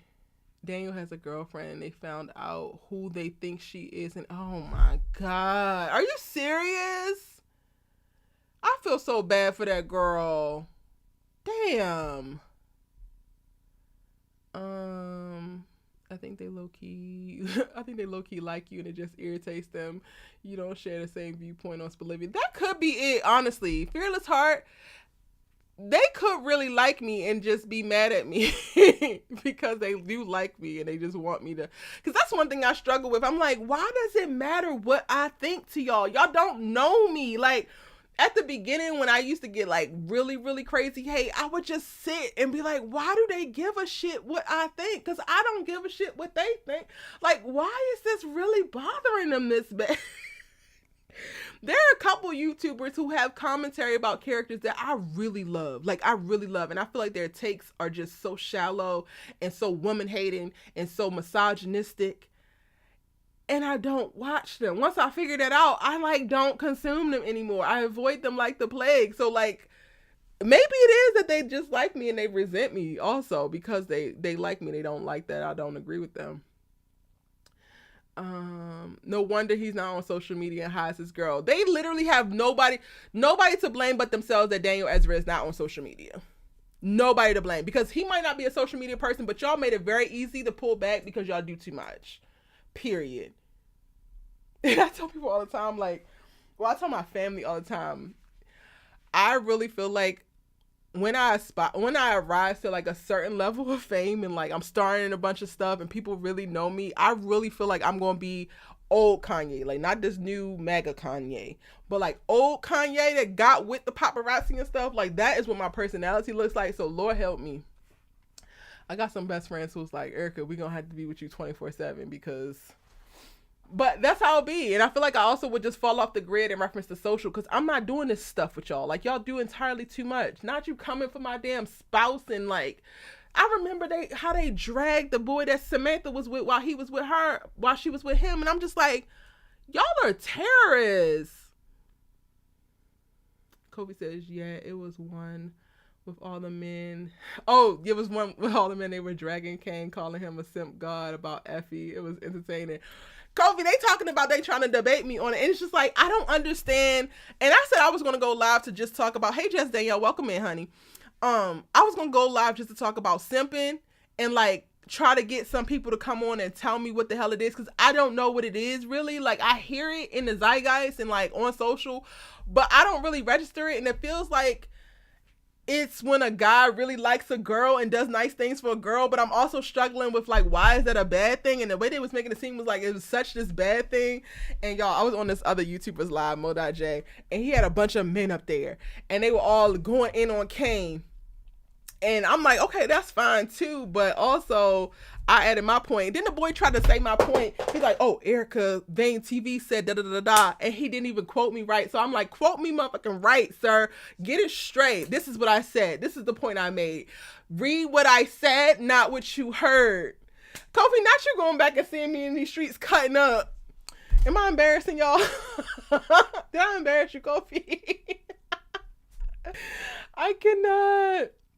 Damn, they be hating on your Zatima videos on Twitter as well. Please touch Greg. They be so mad. And I'm like, what's interesting to me about them being mad about the Zatima stuff is like, I am advocating for Fatima to be respected and for Zach to stop flirting with girls. Like, if you want y'all's couples to be together, why would you be mad at me for calling Zach out about being disrespectful in this relationship?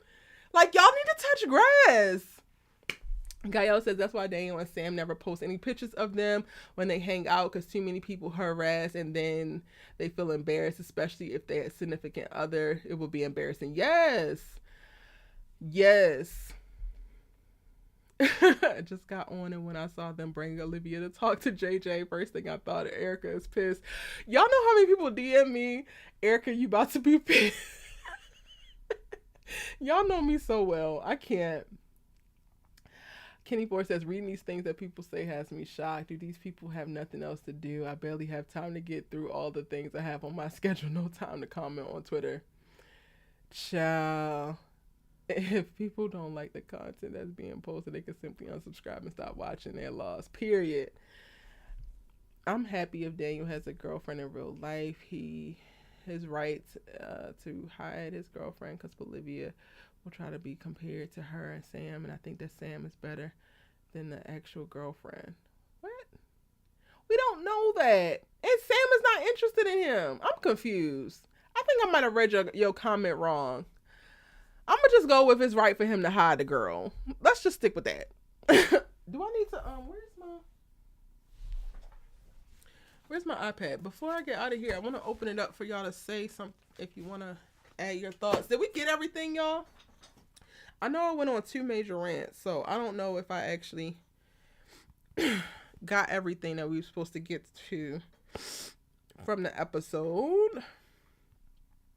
Asher is nesting, so he's like doing little plants and whatnot. Go Asher. American. Grace feels a little left out because Carter and Dylan are just so close. Even though I feel like Spencer was pushing it a little bit. Like I felt like Spencer, get out of this woman's face. It felt kind of mirrored to Olivia with Grace. Like, I mean not Grace. With Laura, Liv's like mom's not okay. And it's just like, cause her husband died, she's going back to work. Like it's going to be uncomfortable. Nothing about this is gonna be easy. It's okay. But she'll get through it. Spencer felt like he was doing the exact same thing with Grace. It's like she could be uncomfortable. She could be like feeling like she don't have a place. That's all normal. Oh, I didn't even cut this light on this whole time. Y'all didn't tell me.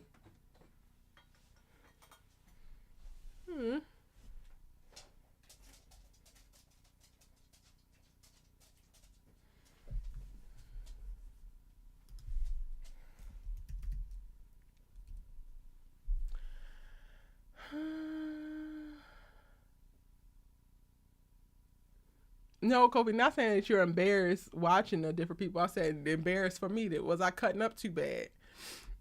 Because Mo was looking at it like I saw him. I know he was seeing my comments like, all right, Erica, don't do too much. Don't do too much, Erica. Now,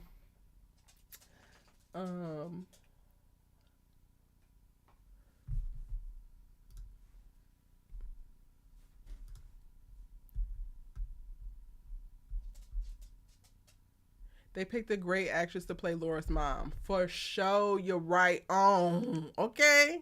I'm obsessed with Keith Lee, y'all, just in case you didn't know. Like, Laura's mama is probably one of the best cast uh day players. For real, for real. Okay, the live is open if you want to come in and share your thoughts. If I missed anything, come and remind me, child, because I don't recall. I'm Coop between Coop's entitlement and Olivia's need to have JJ apologize. My mind is done at this point. So come over to IG and request your good sis and tell me what you think. Hey IG.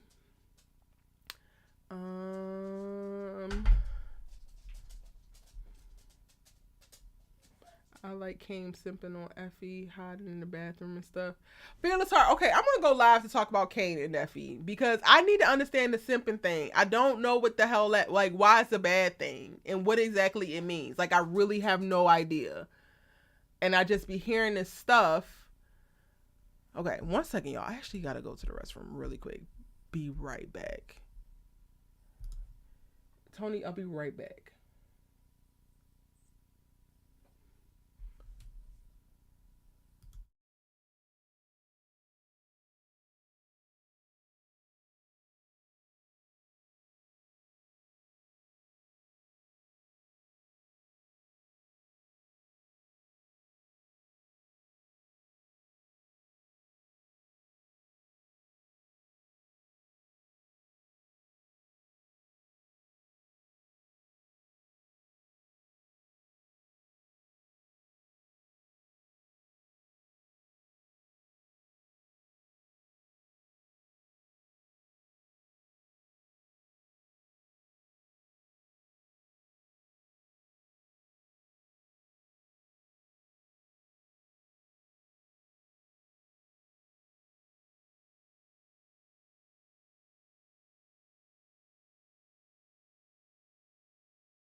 All right, y'all, we are back.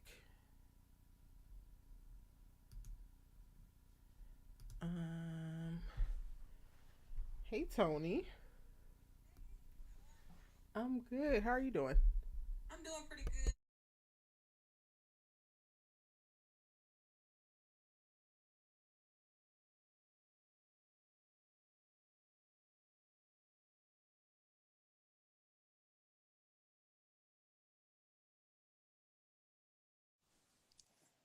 Um, hey Tony, I'm good. How are you Hey, doing? how are you? I'm doing pretty good. Hey, everybody. Um, Before we get started, I just gotta say, you my sis. I feel like you my sis if you need me, but I feel you on that Twitter because they are crazy as hell. And then that's number one. And number two, if you don't like what she's saying, then get off the line, hunty. That's it. That's That's it. That's all. all. What we You doing? would Where have we at? thought Where we that I'm been? Where like we special going? delivering my opinion to people's doorstep, forcing them to listen. Honey. And that is the problem with today's society. I know we're supposed to be talking about all American, but just sidebar, that's the problem with today's society. People don't want to hear a different opinion. Everybody don't have to think the same, be the same. We are not a monolith. We all have different experiences, different things that have challenged us, molded us, Exactly. shaped us into who we are. And it's It okay really if you think is. differently. Really, Hello. In fact, you probably learned this in the medical field. It is a great thing to have different ideas because then you mm-hmm. get the best outcomes. If everybody thinking the same way, then that's when you get them whack ass things and you get a situation like Serena about to die on the damn table giving birth because the motherfucker don't know what the hell going on and ain't nobody paying attention Yep. and listening to other people. And Exactly. that's how that happens. That's when you get messed up, tragic situations. And so we have to have different thoughts, different ideas. I personally don't always agree with you, but I respect your opinion. I value the fact that you do have an opinion. You're not sitting up here doing the same thing That as part. everybody else and just And then regurgitating have old an ass opinion lines. that We also don't is want grounded that. in something. Like one of the most annoying things to me is when people come back Yes. to me with their thought, and I'm like, okay, well, how did you get there? Like, okay, what made you? And they can't tell you nothing. Has never been one thing, and I don't even like Yes. to speak in absolutes, but Explain. there has never been one thing that I have said on my channel or anywhere else that I could not tell you exactly how I felt that way, or I did not preface it and say, I don't know why I feel this way, but I'm just feeling. But other people don't do Yeah. that. Their Yeah. word, their is And law, and that's you get it. that when you're in a collegiate level. Right. And you do get that at a collegiate level because anytime you write papers, the main thing is you can have a thesis, but you have to be able to explain and give Exactly. detail and evidence to support your thesis. You can say anything, but what is the evidence that you're showing? And so we all have to Right. do We might not even that. about this whole JJ thing, right? But like I have my evidence of like, well, Right. I have seen such and such and such and such and such and such happen that was detrimental to other characters, and they did not get to say you owe me. So that is why I feel like she don't get to say you owe me. And I totally agree with you with that situation. Like, I don't think Olivia was needed. They're just really just putting her any damn where. It's like they did a focus group. Honey, they did a focus. I know what they did. These fools at the CW did a focus group. They found out that whoever they did that focus group, they liked Olivia, they liked Daniel or Spencer, they liked them as a couple, and now they probably found out that they liked Olivia or Olivia more than they liked Daniel, and now they just popping her any damn way. Points were She was made. not needed, honey. She did not at all. And I am an Olivia fan. She just wasn't needed. She just was not needed at all. When I tell you not one zero zilch, not a nothing, especially given the fact that Jordan was there. Isn't he not her brother, her twin brother, Billy Baker's son? He could have brought up the idea of him coming to Mm-hmm. the repast drunk. He could have brought that up. He could have brought that up and came drunk and talked to Liv and did this, and he could have got in their ass for how he did disrespect Layla. That's all. So she really was not needed in that scene at all. And I think we said this a couple of times. Yeah. The writers are just not writing. Yeah. What's up? Hey, Kofi. The writers just ain't writing, boo. And they could do better than this. They just plopping her anywhere for me. If I would have said it, it's just I'm an Olivia. Plopping her anywhere. Girl, she's gonna end up in Kook class tomorrow, honey. She's gonna be in Kook class. I was surprised she didn't pop up in there. Like they just plopping her anywhere, and it's like, girl, we doing anything. It's just not necessary. It just really wasn't necessary. It was just like overkill at that point. Because again, Jordan, if that was a story, Jordan could have told it, and that could have been just that. And I do agree that JJ did need a push in a negative way where he needed to acknowledge that he needed to come out. So I get that, but Jordan could have done that. Jordan tried. Or they could have had the little boy that OD'd come. They could have had him come. But what we doing? Where we going? Like where we being? Well, at least for JJ, I mean, I know he's a college student, but at least he wasn't taking football seriously, right? I mean, Asher's like a whole coach out here, and he's trying to get him to do workouts, but he's he's being a typical college kid. I understand, but my whole thing was I just had an issue with him showing up drunk at the repass. Now, granted, I'm going to be fair, all right, here, because I have empathy for everybody. Like, whenever all the characters messed up on this show, I put this in the chat with Erica. Like, I'm like, you know, I'm not happy with what they do, but I have empathy. I don't throw them away.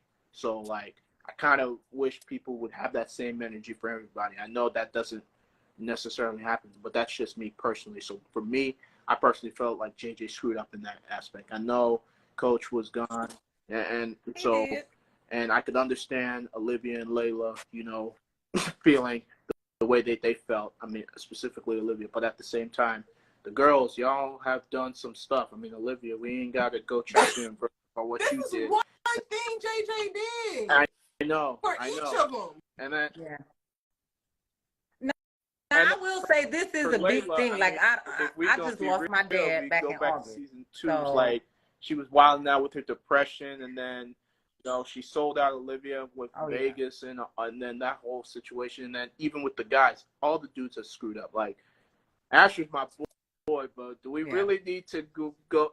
How many fingers do I have to go for all the stuff he had to do this season 1? Let's see. You already know what I'm going to say, Kofi. You already know what I'm going to say. You said the Crip walked into my voice. You slut shamed Layla and Olivia. An apology. Yeah. Right. You slut shamed Layla and Olivia at home. Right. That was just bad. You gave away the playbook. I mean, yeah, Spencer, and then everybody did everything. Okay, I know. Y'all have done so much stuff. So, but at the same time, shows up drunk. Yeah, but the straw and breaks the camel's back. I don't think. And I don't think it should have been, but I understand how they could make a big deal out of it because, again, I lost my dad in August. If a motherfucker would have came up there drunk at the I would have showed out. Because there's just certain things. And I'm not saying it's not disrespectful. I'm not saying it's not disrespectful at all. Like, I agree, y'all. I just feel like the extra dragging of it is completely wild. No, because they keep the same. You know what it is? Is the fact that they inserted Olivia. Like, if they would have did the extra dragging, but just not had Olivia doing it, then I think we would have went better. You would have showed out there. Would you be 4 months out? Absolutely. No, I'm being dramatic. 2 months out. Now showing up at this person's house like, yeah, you owe me an apology. No, I doubt probably. I think that I would handle it then and again. Like, did you get it together or no? Cause what you ain't about to do is keep on down this road. But again, I don't think it was not needed for her. And again, they just popping her like, all if it was over the Ashley got that break, exactly, I might have been like, oh, okay, well, shit. I've been on his head this whole right. time. Coach, did you finish this point? I'm sorry. And you know, it should have been. It's cool.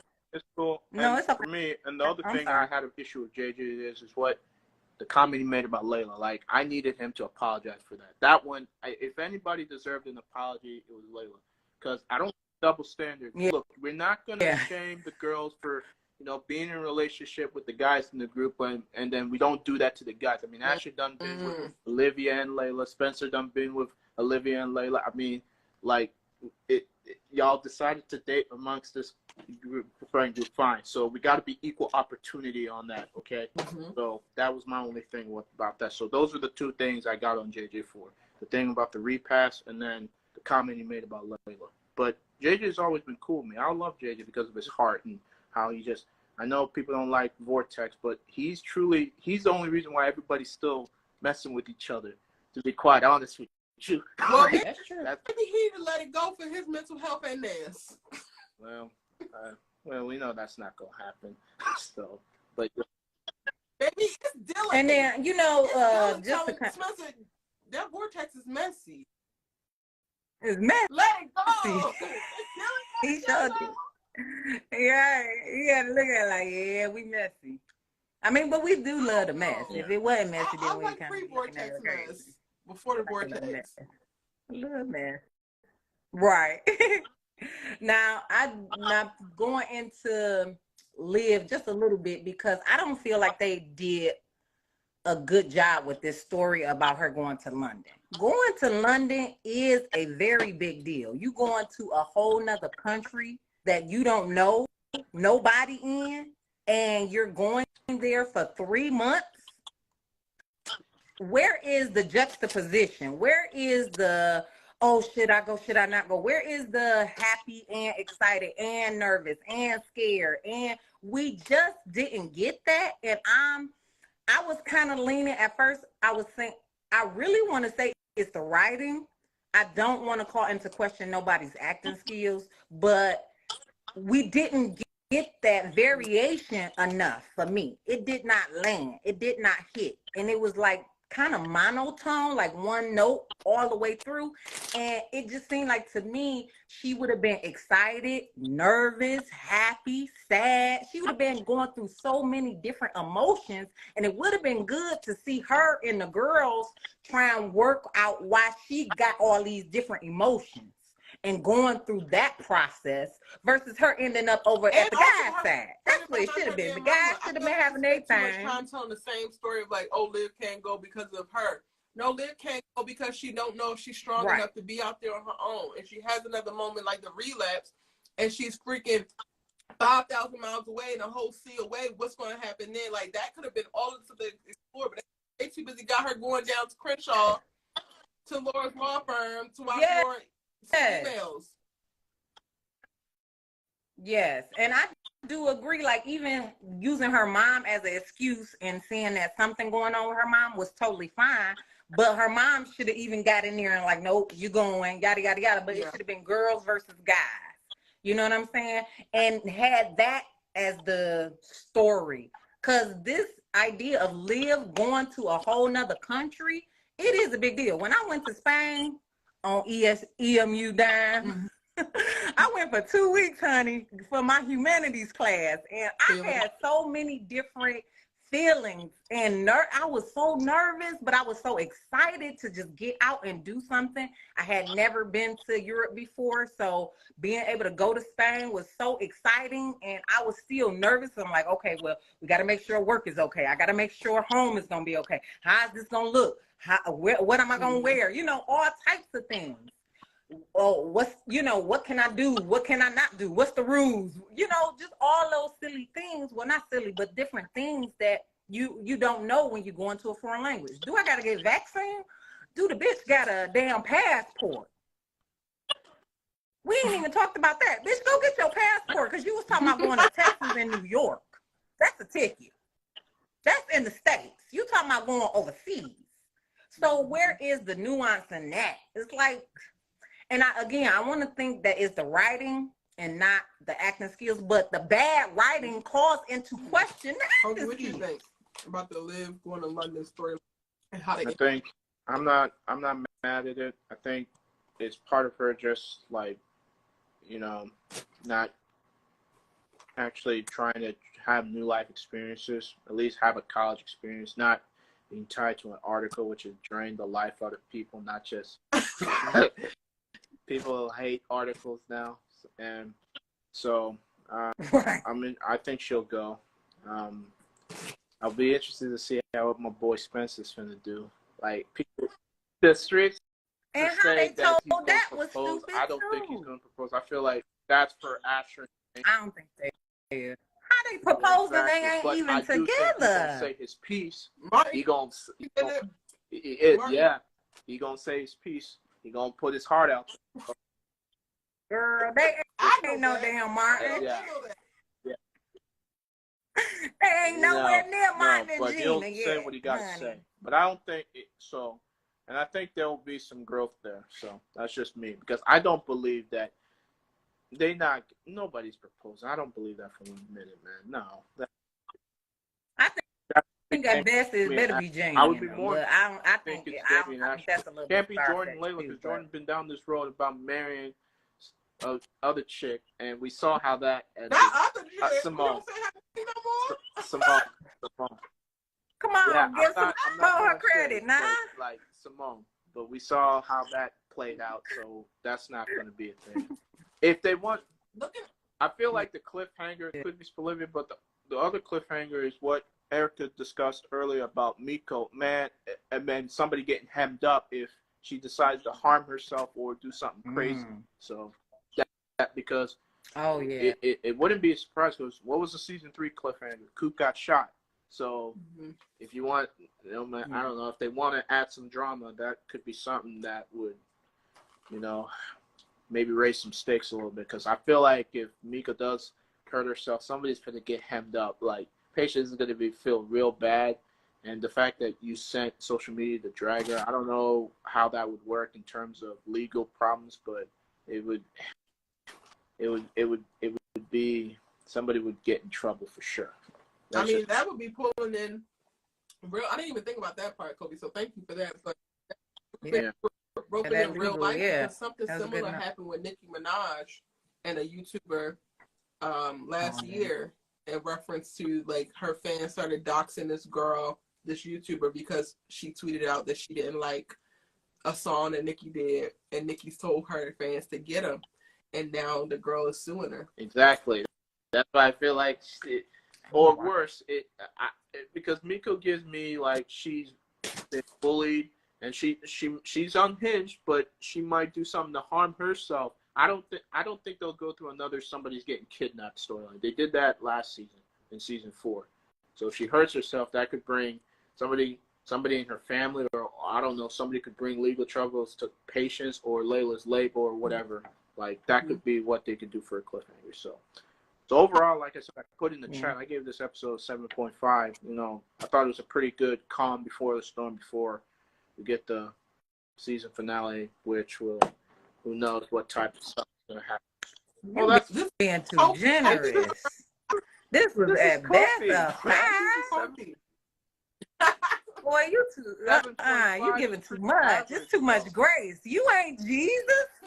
Lower that number down to but I want to know 5. what y'all feel about Spencer and Olivia in that, like, close to the last scene. Well, no, they was the last scene of the episode.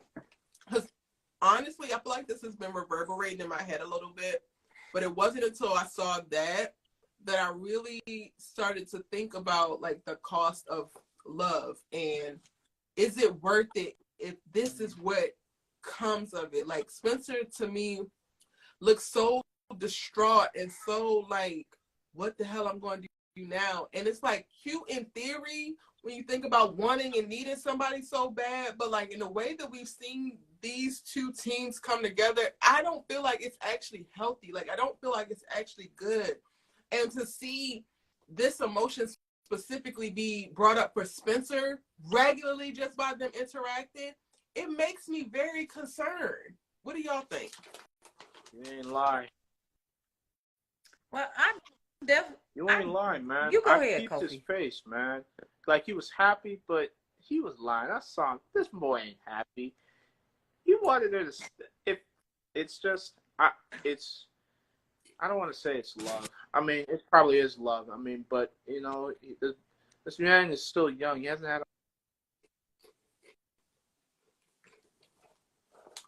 I can't hear you. Mute it. Sorry. You muted. Can you hear me now? Yeah. I mean, Yeah. it's love, but it's like, dude, man, like, there's more. I don't want you to say. I understand that he cares for her a lot, but there's got to be some point where you feel like, okay, let me go let her live her dream. If I know she feeling me, I'll let her do what she got to do, and I ain't going nowhere. I'm not going to feel the need to have to jump into another relationship. You know what I mean? So that's kind of where I'm feeling. I'm hoping he just says his piece, but just blesses her and say, you can go, but when you get back, I ain't going nowhere. Because deep down, Even that, she's not. though, Yeah. even that to me feels very dangerous. Like, we all need people. We need community. We are social beings. But, like, have a deep desire and a need like that hit to somebody outside of yourself before you have fully gotten to you validate yourself, to me seems very, very dangerous. Mm. It can be. I will speak for myself from experience because I've been with my husband for 20 years. We got together when I was 18, and I was a sophomore in college when we got together. So it's kind of like we officially got together my freshman year in the summer. So that year I was going into my sophomore year. And a situation kind of similar because he lived in Detroit and I was going to Alabama State. Go Hornets. Yes. And so it was kind of like the same situation almost. It was kind of I was like, ooh, this is a parallel. But anyway, because I was going back down to school and I had just came up for the summer. We were kind of kicking in and, you know, slinky link kind of situation. But long story short, you know, he wanted me to stay. And I was like, I'm not going to school. And he was coming up with all types of schools, like theories, like, oh, you can come up here, you can, you know, go to school up here. School is everywhere. I'm like, but I'm there, you know. And he was like, really kind of like, oh, but we can make it work, yada yada yada. And I went back to school, honey. I went back to school. However, I did come back. Like I did there a year, and then I came back and just stayed up here for that after that. And mainly because I was pregnant by that time. You know what I'm saying? So I finished out my semester. I finished out that sophomore year, and I found out I was pregnant, and so I came back up. So I do understand the idea of sacrificing and, you know, giving yourself to someone, and the idea of kind of what do you lose in that process. Now, I won't deny that you can definitely lose something, but you have to have a partner that is not willing to allow you to lose that something. So I have a great husband. I did come back to school up here, but he was like, okay, you going to school, you know, you ain't got to work, you getting your degree, ain't no ifs, ands, or buts about it. You might not be down there, but you gonna finish this out and we gonna make it work. So you have to have somebody that is willing to sacrifice too. So it's not just you giving, and the other person just receiving and taking.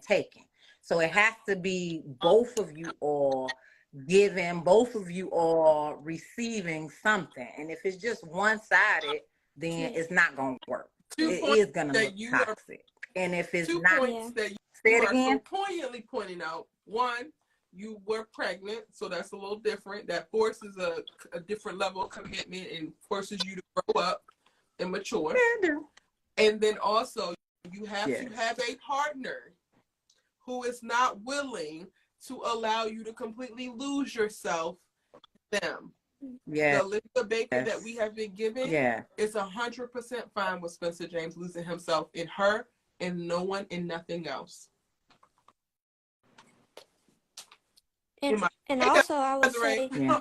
hey, and also I would say, like, in the beginning, when they started out as like friends and stuff, like they were constantly like showing up for each other and stuff. And like you said, it's like you have to like basically toe that line of needing each other, but then also it not turning toxic to where you literally, like you said, lose yourself within that person. And you're right. We have been seeing, Spencer lose himself a lot within Olivia, and him having to learn how to, remain apart from that, I think is really been a difficult thing for him. And that's why I think he jumped back into that a relationship with Alicia when deep down he knew he still was in love with Olivia. I think that he definitely needs to basically kind of do what she's doing, which is focusing on what he wants to do and focusing on school and football instead of just jumping in relationships and not taking his accountability and growth from it. Because my thing is this: when Asher is the person whose growth is staying, more stagnant, everybody else's growth is like kind of going jagged. It's like up one, down, and then it's down. Like, so I was like, this is not good. Like, we had, Spencer, he was doing good in therapy and everything with when him and Layla was together, and then when him and Liv at the start of their relationship, everything was good. We saw so much growth. It was so great. And then all of a sudden, all that growth and accountability, like you always say, just went right out of, just blew out the window. And I'm like, what? But y'all see, what and while y'all were speaking, I was thinking, like, for me, I think I also am struggling heavily with Olivia, because when we look at even their pursuit now of each other, or them want to be together and not allowing themselves to be together, when it comes to Spencer, it feels like the moments that he interacts with her, or when they show them together, it feels like Spencer feels like he needs to have Olivia. But when it's Olivia thinking about him or interacting with him, it feels like, oh, Spencer would be a nice to have. And that feels very like, no. Y'all not even matching that. And I don't know if that is what they meant to do. You see how like I don't know if that is the yeah. Yes. But I don't know if that was the intent. I really think they thought they was giving with this breakup, makeup, get back together. And I don't think they see what's being read, because it is very much so an idea, because you said something earlier today about how Olivia, she does apologize, but it's never as loud as her, her outburst or whatever she did that needed an apology. And I totally agree with that, because I said the same thing, because I watched some other episodes. I'm like, damn, she do apologize. This shit don't land. I think her best and it doesn't land because was the like one that she gave to Laura, but she had Layla reading it off. I think that was like her best and deepest apology that she's like ever had. But yeah, it kind of upsets me with the writing lately, because I love season 1 and 2 Liv, that was like all about other people and really caring. And I didn't like that she became so like selfish and like not taking the accountability and not considering other people's feelings. I didn't like that. I feel like you can chase your dream and do what you want to do without hurting other people in the wake. And I just feel like it's a balance, and it's a right and wrong way to do it. And I don't think they've been doing it right lately. I don't know if it's because they switch writers or what, but I'm just not feeling it. It's just not it. Like you were saying, like they had one of the greatest love stories that we've seen in so long literally happen right in front of us, and it's been going downhill for some reason. And I'm just trying to figure out where it all went wrong. Season 3. And Yeah, saying exactly where yeah, it all I went would wrong. agree. I think it went wrong when they did that damn focus group I told you they did, and they found out folks like her better than Thought they Spencer. had picked a nice population. But this is what I was saying, Right. like in the comments and stuff. Like I've been kind of like holding back because I love your videos, Erica. So I always comment in the comment section. But way back in season 3, at the end, it was the last episode. You know, with the whole mole thing, they were like hiding their hand a lot with it. So I didn't know what was gonna happen. So I literally spoiled it of what was gonna happen in your comments, and I wanted to take it back, but I couldn't remember which video. Because I was like, oh, wouldn't it be crazy if, you know, Mo shoots Coop and then Preach has to shoot her? And I just said it, like, in the comments. And I was thinking that they were going to do something completely different, like try to get her arrested or something like that. I wasn't thinking that that's actually what they were going to do. And then I was like, oh no, what have I done? And I was like, I can't take it back because I can't find the video. And so I was like, well, now I'm like, ooh, do I want to say something? Do I want to really dissect it and say what I think is going to happen and then ruin it for everybody? So I've kind of just been like, that's nice scrolling through everybody else's. Because I'm like, last time it was me.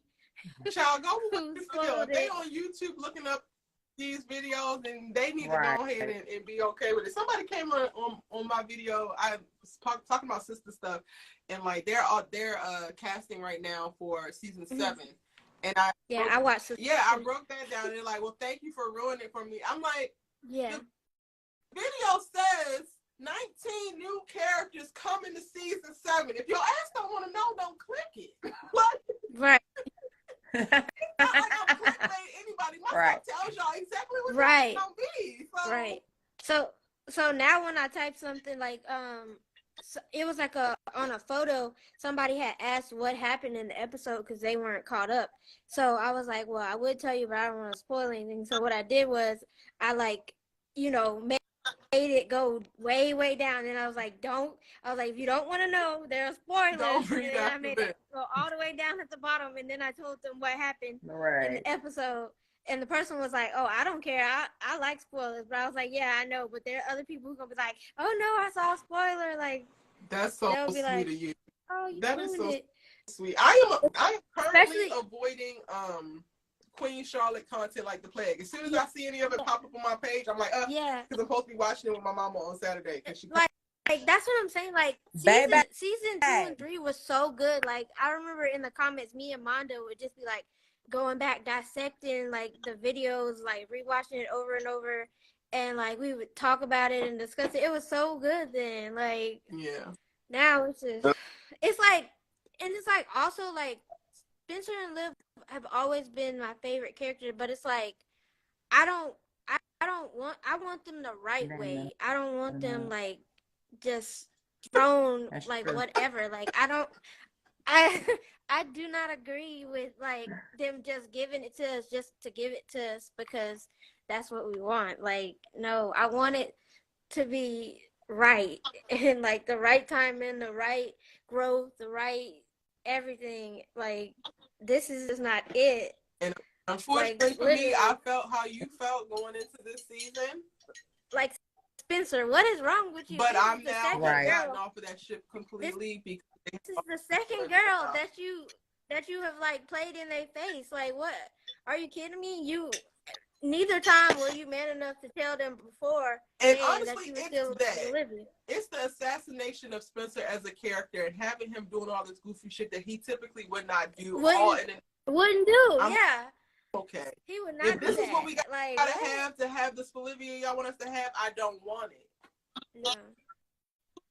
And it's not needed. That is that's the tea, honey. Never had it's him not in even a relationship needed. either. They should have had him do just like Liv was doing, focusing on what you're supposed to be focusing on. Period. But when Erica said none of that all that the extra they did were was too not even fast, and then they didn't actually need to get together. Yeah. Everybody was on my head about it. They could have been a little, dating, hookup ship situation. But they definitely did start, exclusively hooking up kind of situation. They made her a goddamn sponsor and then gave her a boyfriend. Yeah. But Yeah, they was doing a this is lot. what it is, and I get what she was saying about spoilers, but you could be me. I mean, on another show, I spoke a character into existence, and she ended up showing up. So That's why don't bring y'all asses on here talking about no pregnancy, because that stuff be real. Y'all be speaking this into existence and stressing people out. yeah, I did. Let me just say, look, FYI, I love a spoiler. Yeah, I don't like surprises, so tell me, I, honey. Desiree, you don't know the example. So we watched Bel Air, right? So in season 1, when Erica used to do her videos, when we did the review, I said, well, what if they bring Jackie in season 2? And sure enough, if you caught up, Jackie showed up. So I've got it like nose to Dobstress. Nobody was thinking about Jackie. Who's Jackie? Nobody was thinking about Jackie but him. But me. But him. Oh, if you watch Bel Air, Yeah. it was the character made famous by Tyra Banks in The Fresh Prince of Bel Air. So Bel Air is like a reimagining of the classic '90s sitcom. So I kind of brought her. Yeah. I don't want to take credit for it, but like. I'm sorry, I only know like the main characters of Bel Air. Yeah. Since I was. She was the main character. Gotta she go back wasn't and watch that. Factor energy. Yeah, but. Yeah. The I didn't even know. Who was it? Yeah. Trying to think of her real name. I can't think of it right now. But I didn't know she was on there. I'm guessing she was like Will's main girlfriend. Yeah, Lisa. I didn't know she was on there. I was like, what? When did she get on there? Because I had only seen the main characters like, Ashley, I didn't started this. Hillary. Yeah, I didn't know. She started this show. So I had Girl, you got to start all over and watch it again. I was just a little kid in the 90s, so. Yeah, I was Lord. born in 96. Restart. So I had missed it. Restart. That's hard. Now, just a sidebar before I want to talk about Coop. I do want to say, Queen Charlotte, baby. I stayed up, watched all the episodes. I've been avoiding so much. I silence people. Yeah, better don't watch it. So I tell you everything. Are you talking about Queen Sugar? It's good. It's good. It's worth the watch. I'm bored. Okay, but yeah. Okay, so Coop. You absolutely right. Girl, shut up yes. and learn. Yes. How you feel about Coop? Girl, you don't even know your words. You ain't even got terminology yet. What we doing? Then you just get your GED, and ain't no hate to GED, honey. But I'm just saying, you did not finish I need more school. context. Like, is he only doing this to Coop? Or does Coop think that he's only doing it to her? These the questions that I need to answer. I think the writing again. You have to blame the writing because at the end of the day. So I need to know: is he talking to other students like this? Is he correcting them too? Because if he is, then it's not retaliation. But he was saying some slick things. I think the story, the way they went, she wouldn't even be there. But like there were some comments that I looked at that was like. I had to he accepted. Cringe, that's why I said it didn't make any sense that he liked her enough to accept her in, but then it's like basically nitpicking everything she does, and then when she says something about it, then he does retaliation and makes her sit out and ignores her. Like it wasn't making sense. What were you saying, Kofi? I was saying that I understood what you're saying, but he was there were some comments where I was like, ugh, I mean, I wouldn't have worded it like that, but I completely understand how you feel like, it came across as tough love. So again, this probably could be a writing issue, you know what I mean? So, but like, I really didn't take much attention. He did call the girl flat. The girl didn't take a placement test, an acceptance test, an SAT. She didn't do a damn thing and get placed in this class. This man does all of that, and now y'all want to make it go down that route? Why even have that? Why didn't she fight on her own to get in it? And then the math ain't mathing. It's not. I've been trying to figure it out. And low makes sense.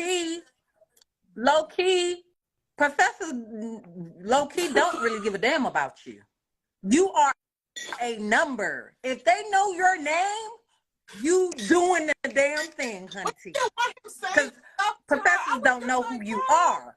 You are going to know this shit frontwards and backwards. Let this man pick your argument apart. What are you talking about? Yes. I totally agree with that. It's gonna help you I in think, the end. again, I'm with Kofi. So yeah, I'm with Kofi. It had to been a writing issue because the way that they did it, all the stuff he did to get her in the class, and then now he and retaliating. You literally told him to leave you alone. Yeah. Now the only thing I didn't like is the fact he did call her sloppy. But I do agree. It's unfortunate but fortunate.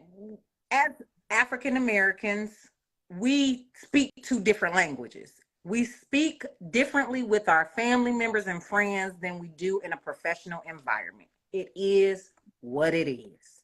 We just do that. And so we have to acknowledge that, and we have to do like you said, the lawyer talking about no cap, Your Honor. That's wild. That's what that is literally wild. Probably why her head so heavy, because like, no, girl. We cannot do that. We have to be professional. And I'm not saying we have to lose who we are, our character, our being, our inner selves, our culture. But some shit we do have to set aside now. Come on. Now we got caught a thing. Because if I come up to you and I'm talking about your nurse, but I'm saying what it is, what it be, what it see, what we going, what we been, what we been, girl, you got this and you got that, and I'm doing all this. Like, as a child, we weren't allowed to use slang in our house. I had to learn what slang was, and I only know a few words of it. See, we are not a monolith.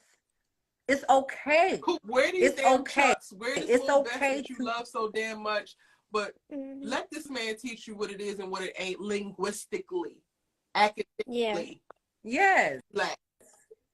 You have to learn legal terms and legal terminology. You do have to have that.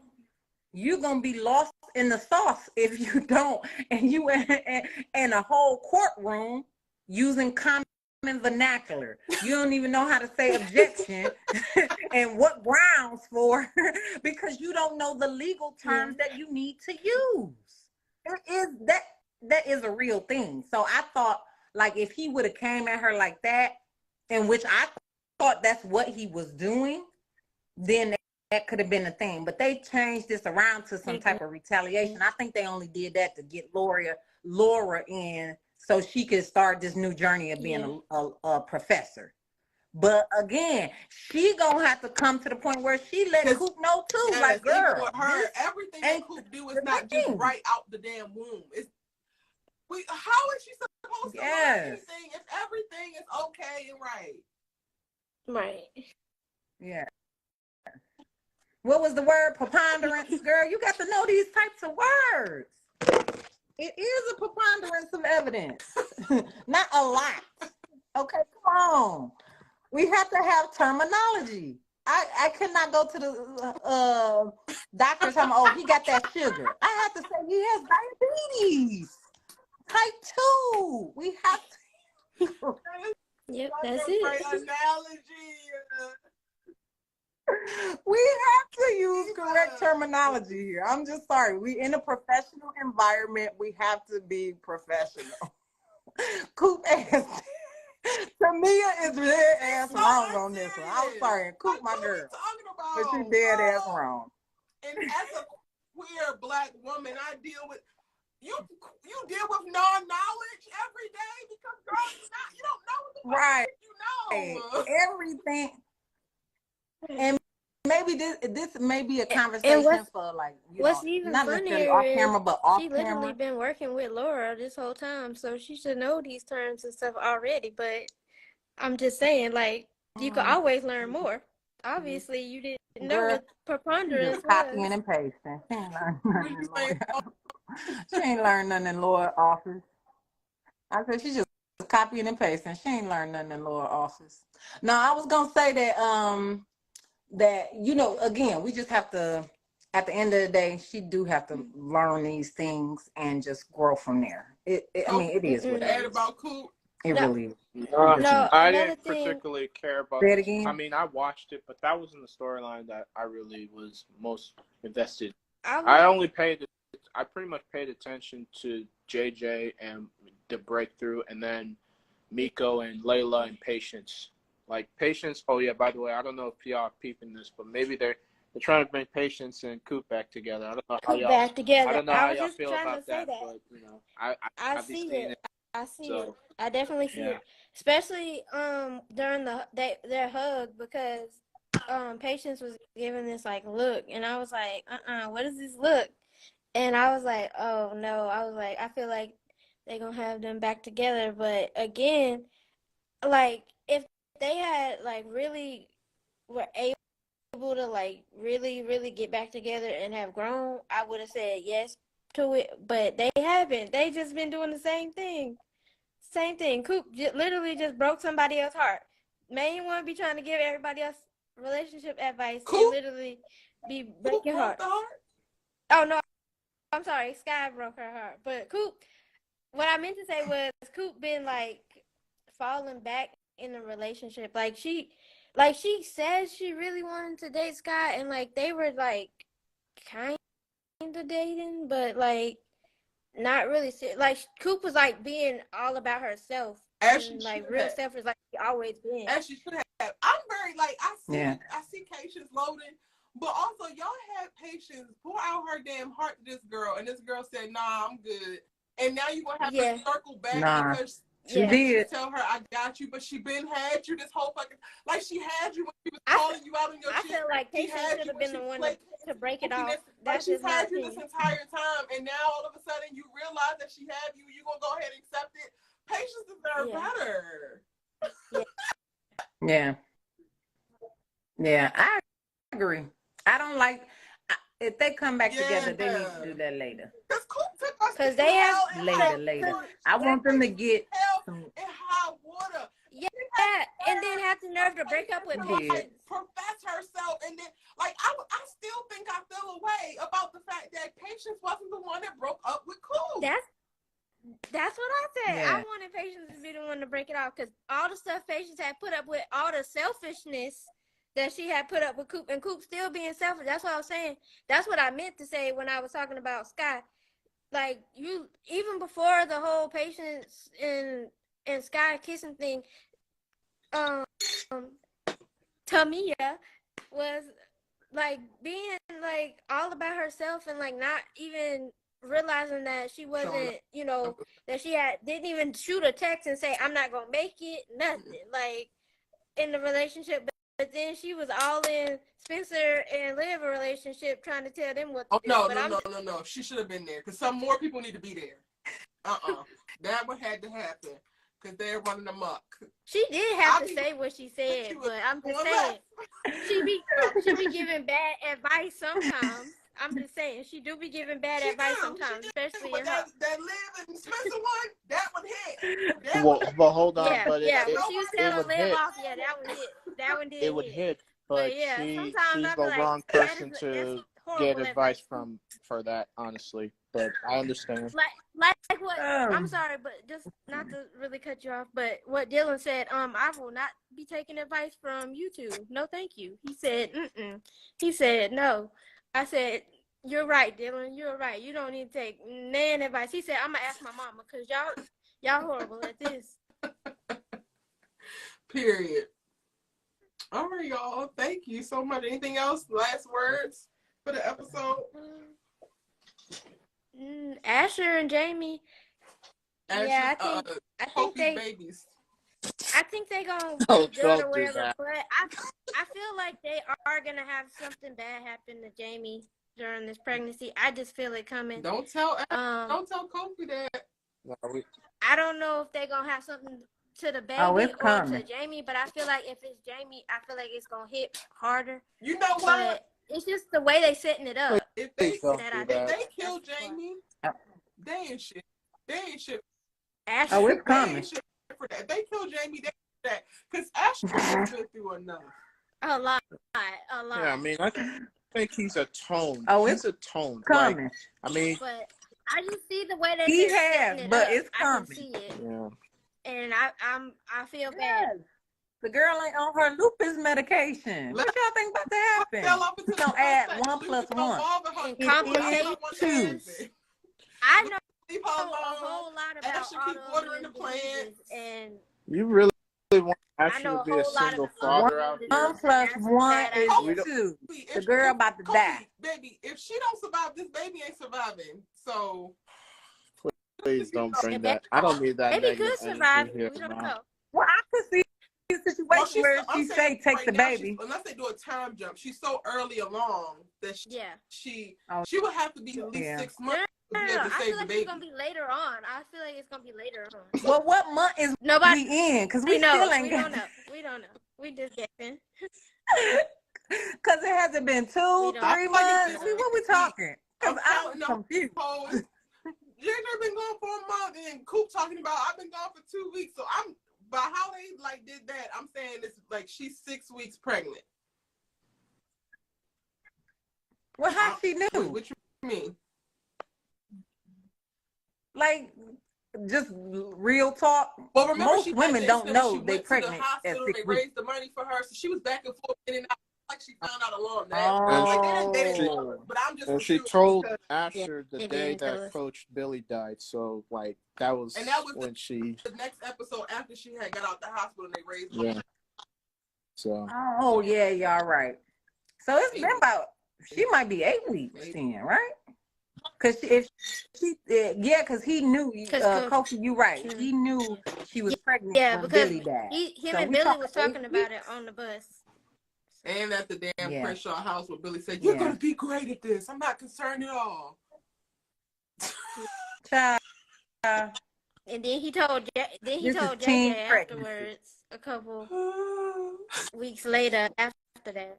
This is teen pregnancy. Thank y'all so much for y'all's thoughts and chit chatting with me about the show that we love. Well, y'all love and I love to hate. Yeah, I know. It's, Yeah. weird. Love I mean, to hate, honey. At this point, love it's to kind of hate. weird. Like I don't want to be one of those people that just wants to continuously bash a show. You know what I mean? I mean, but we still. I want this for myself. but we still people will bash the show, but then y'all still be tuning in at 8 o'clock wherever you are on either. Oh yeah. You know why I do it? I do it for loyalty. I'm Y'all loyal. are the ones who actually have me still watching this because of the platform that I provide in reference to like these lives and being able to get together in a safe space because these internet streets are not safe for all American fans. Y'all actually are the reasons why I'm still damn doing it because y'all are that valuable to me. Because if it wasn't for y'all, and you know what else too? If we don't watch this show, then there could be another show that gets scrapped because, all black cast or predominantly black cast is not, we're not watching this show. So that can just trickle down. And so and not necessarily CW, but ABC or NBC or another whole nother network could be like, okay, we're not doing that because this show didn't have good numbers. So I love the show from the beginning. I'm loyal and I'm a hopeless romantic and I have to see it through. I just have to, so I'm gonna be there at 7. He was saying Kofi's like, that part. And that's also why I'm like not necessarily of the camp of like it needs to end. I just can't get any black show. Even if I don't like where the storylines are going, I'm just like, just leave the shit on so that these black I have to support. And I'm gonna keep it 100. I never ever watched any of the teen drama shows of the 2000s. Didn't watch One Tree Hill. Didn't watch Dawson's Creek. None of that. But this was the one that resonated with me because we had a black lead. That was the reason. You interrupt him, honey. No, you good. Like I didn't watch any of the other teen shows of the 2000s, but this was the one that I kind of vibed with because it was a black lead. I mean, if I'm being honest, and it was about football, so that was why I tuned in. So yeah, I got to see this one out. So okay, what you're saying? I do not understand. I do not understand football, but I was saying, I was like, really young watching Dawson's Creek. I think I was watching the reruns. I was like 13. Oh my. But I just started watching a little bit of One Tree Hill. I've made it like a couple seasons in now. I think I'm like season 4. But yeah, I will go back and watch like any show. But you guys were talking about Friday Night Kofi, Lights. you I need to think watch I'll go Friday back Night Lights. and watch it. I think I'll go back and watch it. Like I said, I'm just a hopeless romantic, and I have to watch it whether it's an adult show, kids show. It doesn't matter. I have to see it through. Yeah. I don't think teen dramas was my thing. I didn't even realize that All American was technically a teen drama until people were like, "This is what happens in teen dramas, Erica. Why are you surprised?" And I'm just like, "Oh yeah, I guess." But I did. It didn't read like that. I didn't watch. These were some grown ass I kids. did watch Dawson's Creek. I did watch like Buffy. I love and Dawson's like Creek. stuff like that. But even that. But you're right. It didn't read like it to start. It did not. It was an adult ass show. I had my Yeah. husband was hooked for a minute. Yeah.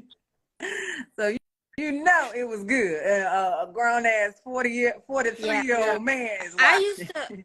He was I'm on it, definitely honey. hopeless romantic because at 8 I started sneaking adult books to read in the bathroom, and I fell in love with like a lot of stuff went over my head, but like a lot of stuff I understood. But Not you from in the there, I bathroom. think You was reading Coldest Winter Ever. I was reading like Western books and like different like hopeless romantic type books, and I was only 8, so I couldn't really Understand. the kid books, and I was such an advanced reader as a child, and that's where my hopeless romantic thing came, and it just switched over to TV shows and movies, so I just have to paint yourself and you see these people and everything you see them do, don't do that. Like that's your go-to. Don't do what you see. Yeah, that's gonna keep you on the straight and I narrow. won't. I've never even been in a relationship, so I know what to do and what not to do. I'm learning. Nobody is more important than you, and not from a selfish place, from a protect your peace type of place. Your value is not in no other man or woman or whatever you're attracted to. They do not hold all your value, your hopes, your dreams, and your damn life in their hands. Jesus does, baby. It's between you and God. You can love someone and want to share your life with them, but they are not your life, and they never should be. Okay. Facts. Yeah. Facts. You better say it. You better say it. You definitely. I've been right married about 20 that. years. I know a lot of people that is the I know truth. a lot of Don't be people who can't do that. I can sit with myself, and I've been by myself my whole life, so it does not bother me. So and a lot more people need to, You ahead of the game in that way. Thank you so much, y'all. We are going to wrap this up here. This has been another dope ass discussion with some dope ass people. Thank you. There won't be. Well, maybe I'll still go live on Friday for Power, even though it's no new episode. We'll see. Look out on the community tab. I'll announce my Discord. They better get up off my girl Effie. Get up off my girl Effie. They better get up off my girl. That's my girl. If she dive them out, I don't give a fuck. You hear me? And then, let them go. Let them go. Do what you do, Effie. So y'all better watch it running up. Do you, Effie? My boy Kane said, bro. I don't watch Power, but I tell me might that hoe was have still alive. Do what you do, Effie. Do you, Effie? So we gonna have and I'm gonna leave it there this week because clearly y'all got thoughts and feelings. Yeah, I just put the big joker on it. Put him out there, Effie. The interesting discourse between Kane and Effie. I mean, in the discourse, especially from the men, I was like, really dragging. Why they fight so hard? Just like they don't ever want to be vulnerable or do anything. Like, you understand the narrative you're creating around yourself. You want to run around here like you basically saying, "I don't like you because you're not an asshole." Like, do you hear that? I think what it is honestly, it's the fact that I think, he did all that, but then Diana was in jail, and like instead of like focusing on trying to get her out of jail, you cuddle up with Effie. I think that's why they was. What the hell was he gonna do? She was still gonna be in the damn jail. He might as well get some. First of all, he already liked. He been Yeah, like that from jump. Second of all, these so quote unquote alpha male men talking about he's simping. No, he likes her. That's what you do. And this is why, like, we gotta. I'm going Girl, you cannot. These men, I guarantee you, none of these Negroes, none of these men got women. None of them. Overheated the thought, like, didn't y'all want to come for us when we finally are online saying we realize men don't actually like us? And you wonder why we're saying that, because then you find a man who actually likes this girl and you're like demonizing him for liking her. I'm just like, yeah. What? Yes. Yeah. They don't even know what I might simping have to give is. this show a watch. Simping is usually reserved for a term for a man that is like handpicked, do any and everything a woman say or their woman say, do any and everything with no like thought process on his own. That's usually what the term simping is reserved for. Not for a man liking a girl and trying to impress her and trying to have a date with her or like her or get with her. We should have gave them money. We have watched Kane gamble every other episode this entire season. Monet come and pick him up. Ma was just in the middle of a gambling. Like, we see him sitting across from Kai goofy ass. They are gambling. So y'all mean to tell me you have no problem with this man throwing out thousands of dollars gambling, but you got a problem with him paying a black woman's tuition? I think what it is, this is my opinion. I'm just gonna speak for myself. I don't think he is. I just don't think Effie's into him like that. I just think he's using her as a rebound because I don't think she's over Tariq. That's my opinion. Which is fine. That's now that could be fair. Like, one thing I want that could be fair. Is like sometimes you want to do some shit and you're not going to get back what you thought you should get back. Women face that every day, D. We be into somebody or we invest in somebody or we do stuff for people that we never actually get appreciation, thank you, nothing from. So the fact that this man genuinely wants to do this for this girl and goes and does it should not be contingent upon if she's going to retaliate back with a relationship for him because that's what he wants. Be true to yourself and do the shit that you want to do. It makes you corny. Sometimes it's not reciprocated. It makes you fucking corny if you don't. If I know that I want to tell Tony that she is like the best nurse that I have ever fucking seen, but I don't like how Tony dressed, right? Or something like that. And I don't tell her the thing that I like about her simply because of some other trivial ass reason. It makes me whack as fuck because I naturally want to tell her this, but I'm not going to do it because of what? And that's a trivial ass example, but I just feel like it's weak as fuck. And men are online caping for this idea of Kane simping, not realizing that y'all are calling out that you're cornballs in real fucking life. Like any woman that likes I actually don't have a problem with corny niggas. Whack as fuck. It's just crazy. Whack. It was funny. I honestly the corny over whack, honey. Come for me, talking about if you're not ready for a debate. I'm like, where the link at? Give me the link. I just like the discourse. I mean, for me, the only reason I'm just open to hearing different perspectives. That's all I was. So that was why, because I was cleaning my car and I just happened to be listening to Mo. Shout out to the homie Mo. And then I was listening to that live. I was like, dang, I was laughing, but I was like, geez, like that's a little bit too much if you ask me. That's just me, but whatever. It sounds like it's cool. A bunch of hurt Negroes, if you ask me. So. Hello. And then another thing. I'm with you, Kofi. I do feel like she is still attached to Tariq. She still probably do have feelings. If she jumped in and out of feelings for Tariq in that small amount of time, then it wasn't real to begin with. So I can see her still having feelings, but sometimes what we want and what we need are two different things.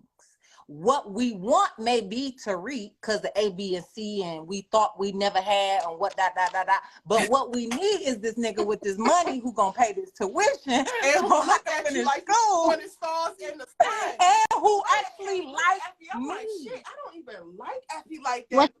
What they say, sometimes you gotta like who likes you. Honey, all the time. My grandma taught me well, honey. What that like said, who like I'm you. gonna go live tomorrow. Y'all better be do. Like who like you. So we can, I don't watch the show though. I don't watch Power, but Girl, I would love to, but Effie, I've go. never watched it. Do what you need to do, I would have boo. to start from the first If you Power. need to do That it, should be something well you should say for you. Friday. Huh? I mean, because isn't tomorrow when you normally do your ones for Zatima and sisters? So, It's like the Power Lives are not normally on Friday, you think right? Friday would be better? Yeah. Okay. Just I'm gonna go keep it Friday. consistent. You know. Well, Sisters is not on yet. Sisters come back the end of the month. So I don't think all right. Well, whenever is convenient to you. So I appreciate that. Yeah. Girl, DM me. I'm ready. Effie, do you, boo. He ain't tell you that whole Lauren was still alive. Do what you need to do. Hello? You couldn't even get yourself out. And they set you up for the one time. You ain't had nothing on your record. You got a record of an arrest, even if it was some BS. I don't care. Do you? Low-key, Kane got a peep that when she said I'd do the same thing to y'all, then that should be something in the back of your mind. Yo, I might be feeling it, but I might have to keep my eye on her because she'll better watch your back, your side, your front, your top, and your bottom. Because, baby, you do me, I'm coming for that ass. Bye, y'all. Thank you, Tony. I love y'all so much. This has been so dope. Talk to you later. That was such a dope chat. Shout out to Tony, Desiree, and Kofi for coming on live with me and chit-chatting. Y'all, we've been up in this thing for 3 hours. We're going to go ahead and head out because I don't even know if the episode was warranted all of that. But we're here and we chopped it up. Shout out to all of y'all in the chat who dropped your thoughts. I appreciate it. Shout out to all the new subscribers. Welcome in. Did you know that Robin on Sisters also played Andrew on Pose season 2, episode 9? No, I didn't. I gotta go back and look at that. I didn't know that. Oh, Queen Charlotte was good. Y'all bench Queen Charlotte. Come on. I know it. I kind of felt like it was going to be good, but again, I put my mama onto Bridgerton, and she's coming this weekend, so I wanted to make sure that I did not watch it because I typically watch everything first, and then I have the rewatch for her. But this will be one thing that we can watch together, and for the first time. So I'm like, oh, I cannot watch it. I gotta wait.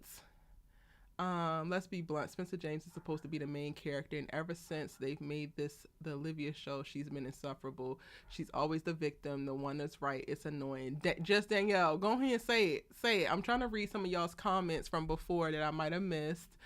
They said to date a man that loves you more than you love him, but looking at the guy's perspective, is the cost worth it when you're dating an emotional terrorist like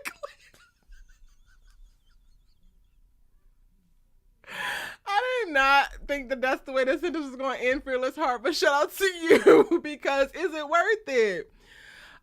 Nia Love says I want Olivia to go over there and come back in a whole other relationship. Maybe that's toxic in me. It's not. I want her to move on too. I want them both to move on.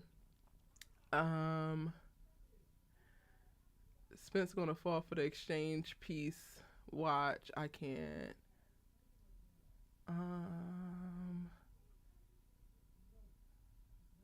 It's like Olivia is the only one of the twins who has been written to grieve. It's like Jordan is just good. I feel like he hasn't been able to process worrying about her so much.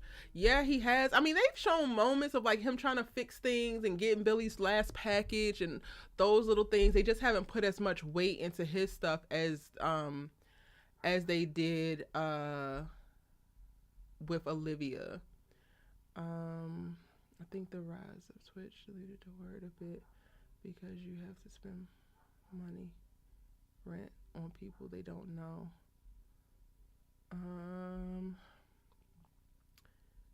Yes, 3 hours has passed. And with that said, y'all, thank you. Thank you for joining me for another live, dropping your thoughts. If you're catching this on the replay, feel free to drop your comments in the comment section down below, because I still will be watching and responding to comments on this video. A breakdown video should be up shortly, because I already finished that before I got on here. So I'll get that uploaded ASAP, and then once I watch the trailer, I'll be able to do the preview video. And we almost about this thing. We almost made it through season 5. I thought I needed a surviving season 3 shirt. I need a surviving season 5 shirt. Okay. It's been interesting, to say the least. Be sure to give this video a like, so that the YouTube algorithm know that you like it and it supports the channel. Supports me. I appreciate y'all so very much. Consider becoming a member if you want exclusive access to additional content on the channel. Members only lives, members only videos, stuff like that. Feel free to check it out. Click the join button next to the subscribe button to get all the information on the memberships. Y'all have a wonderful night. Rest well, and I will see you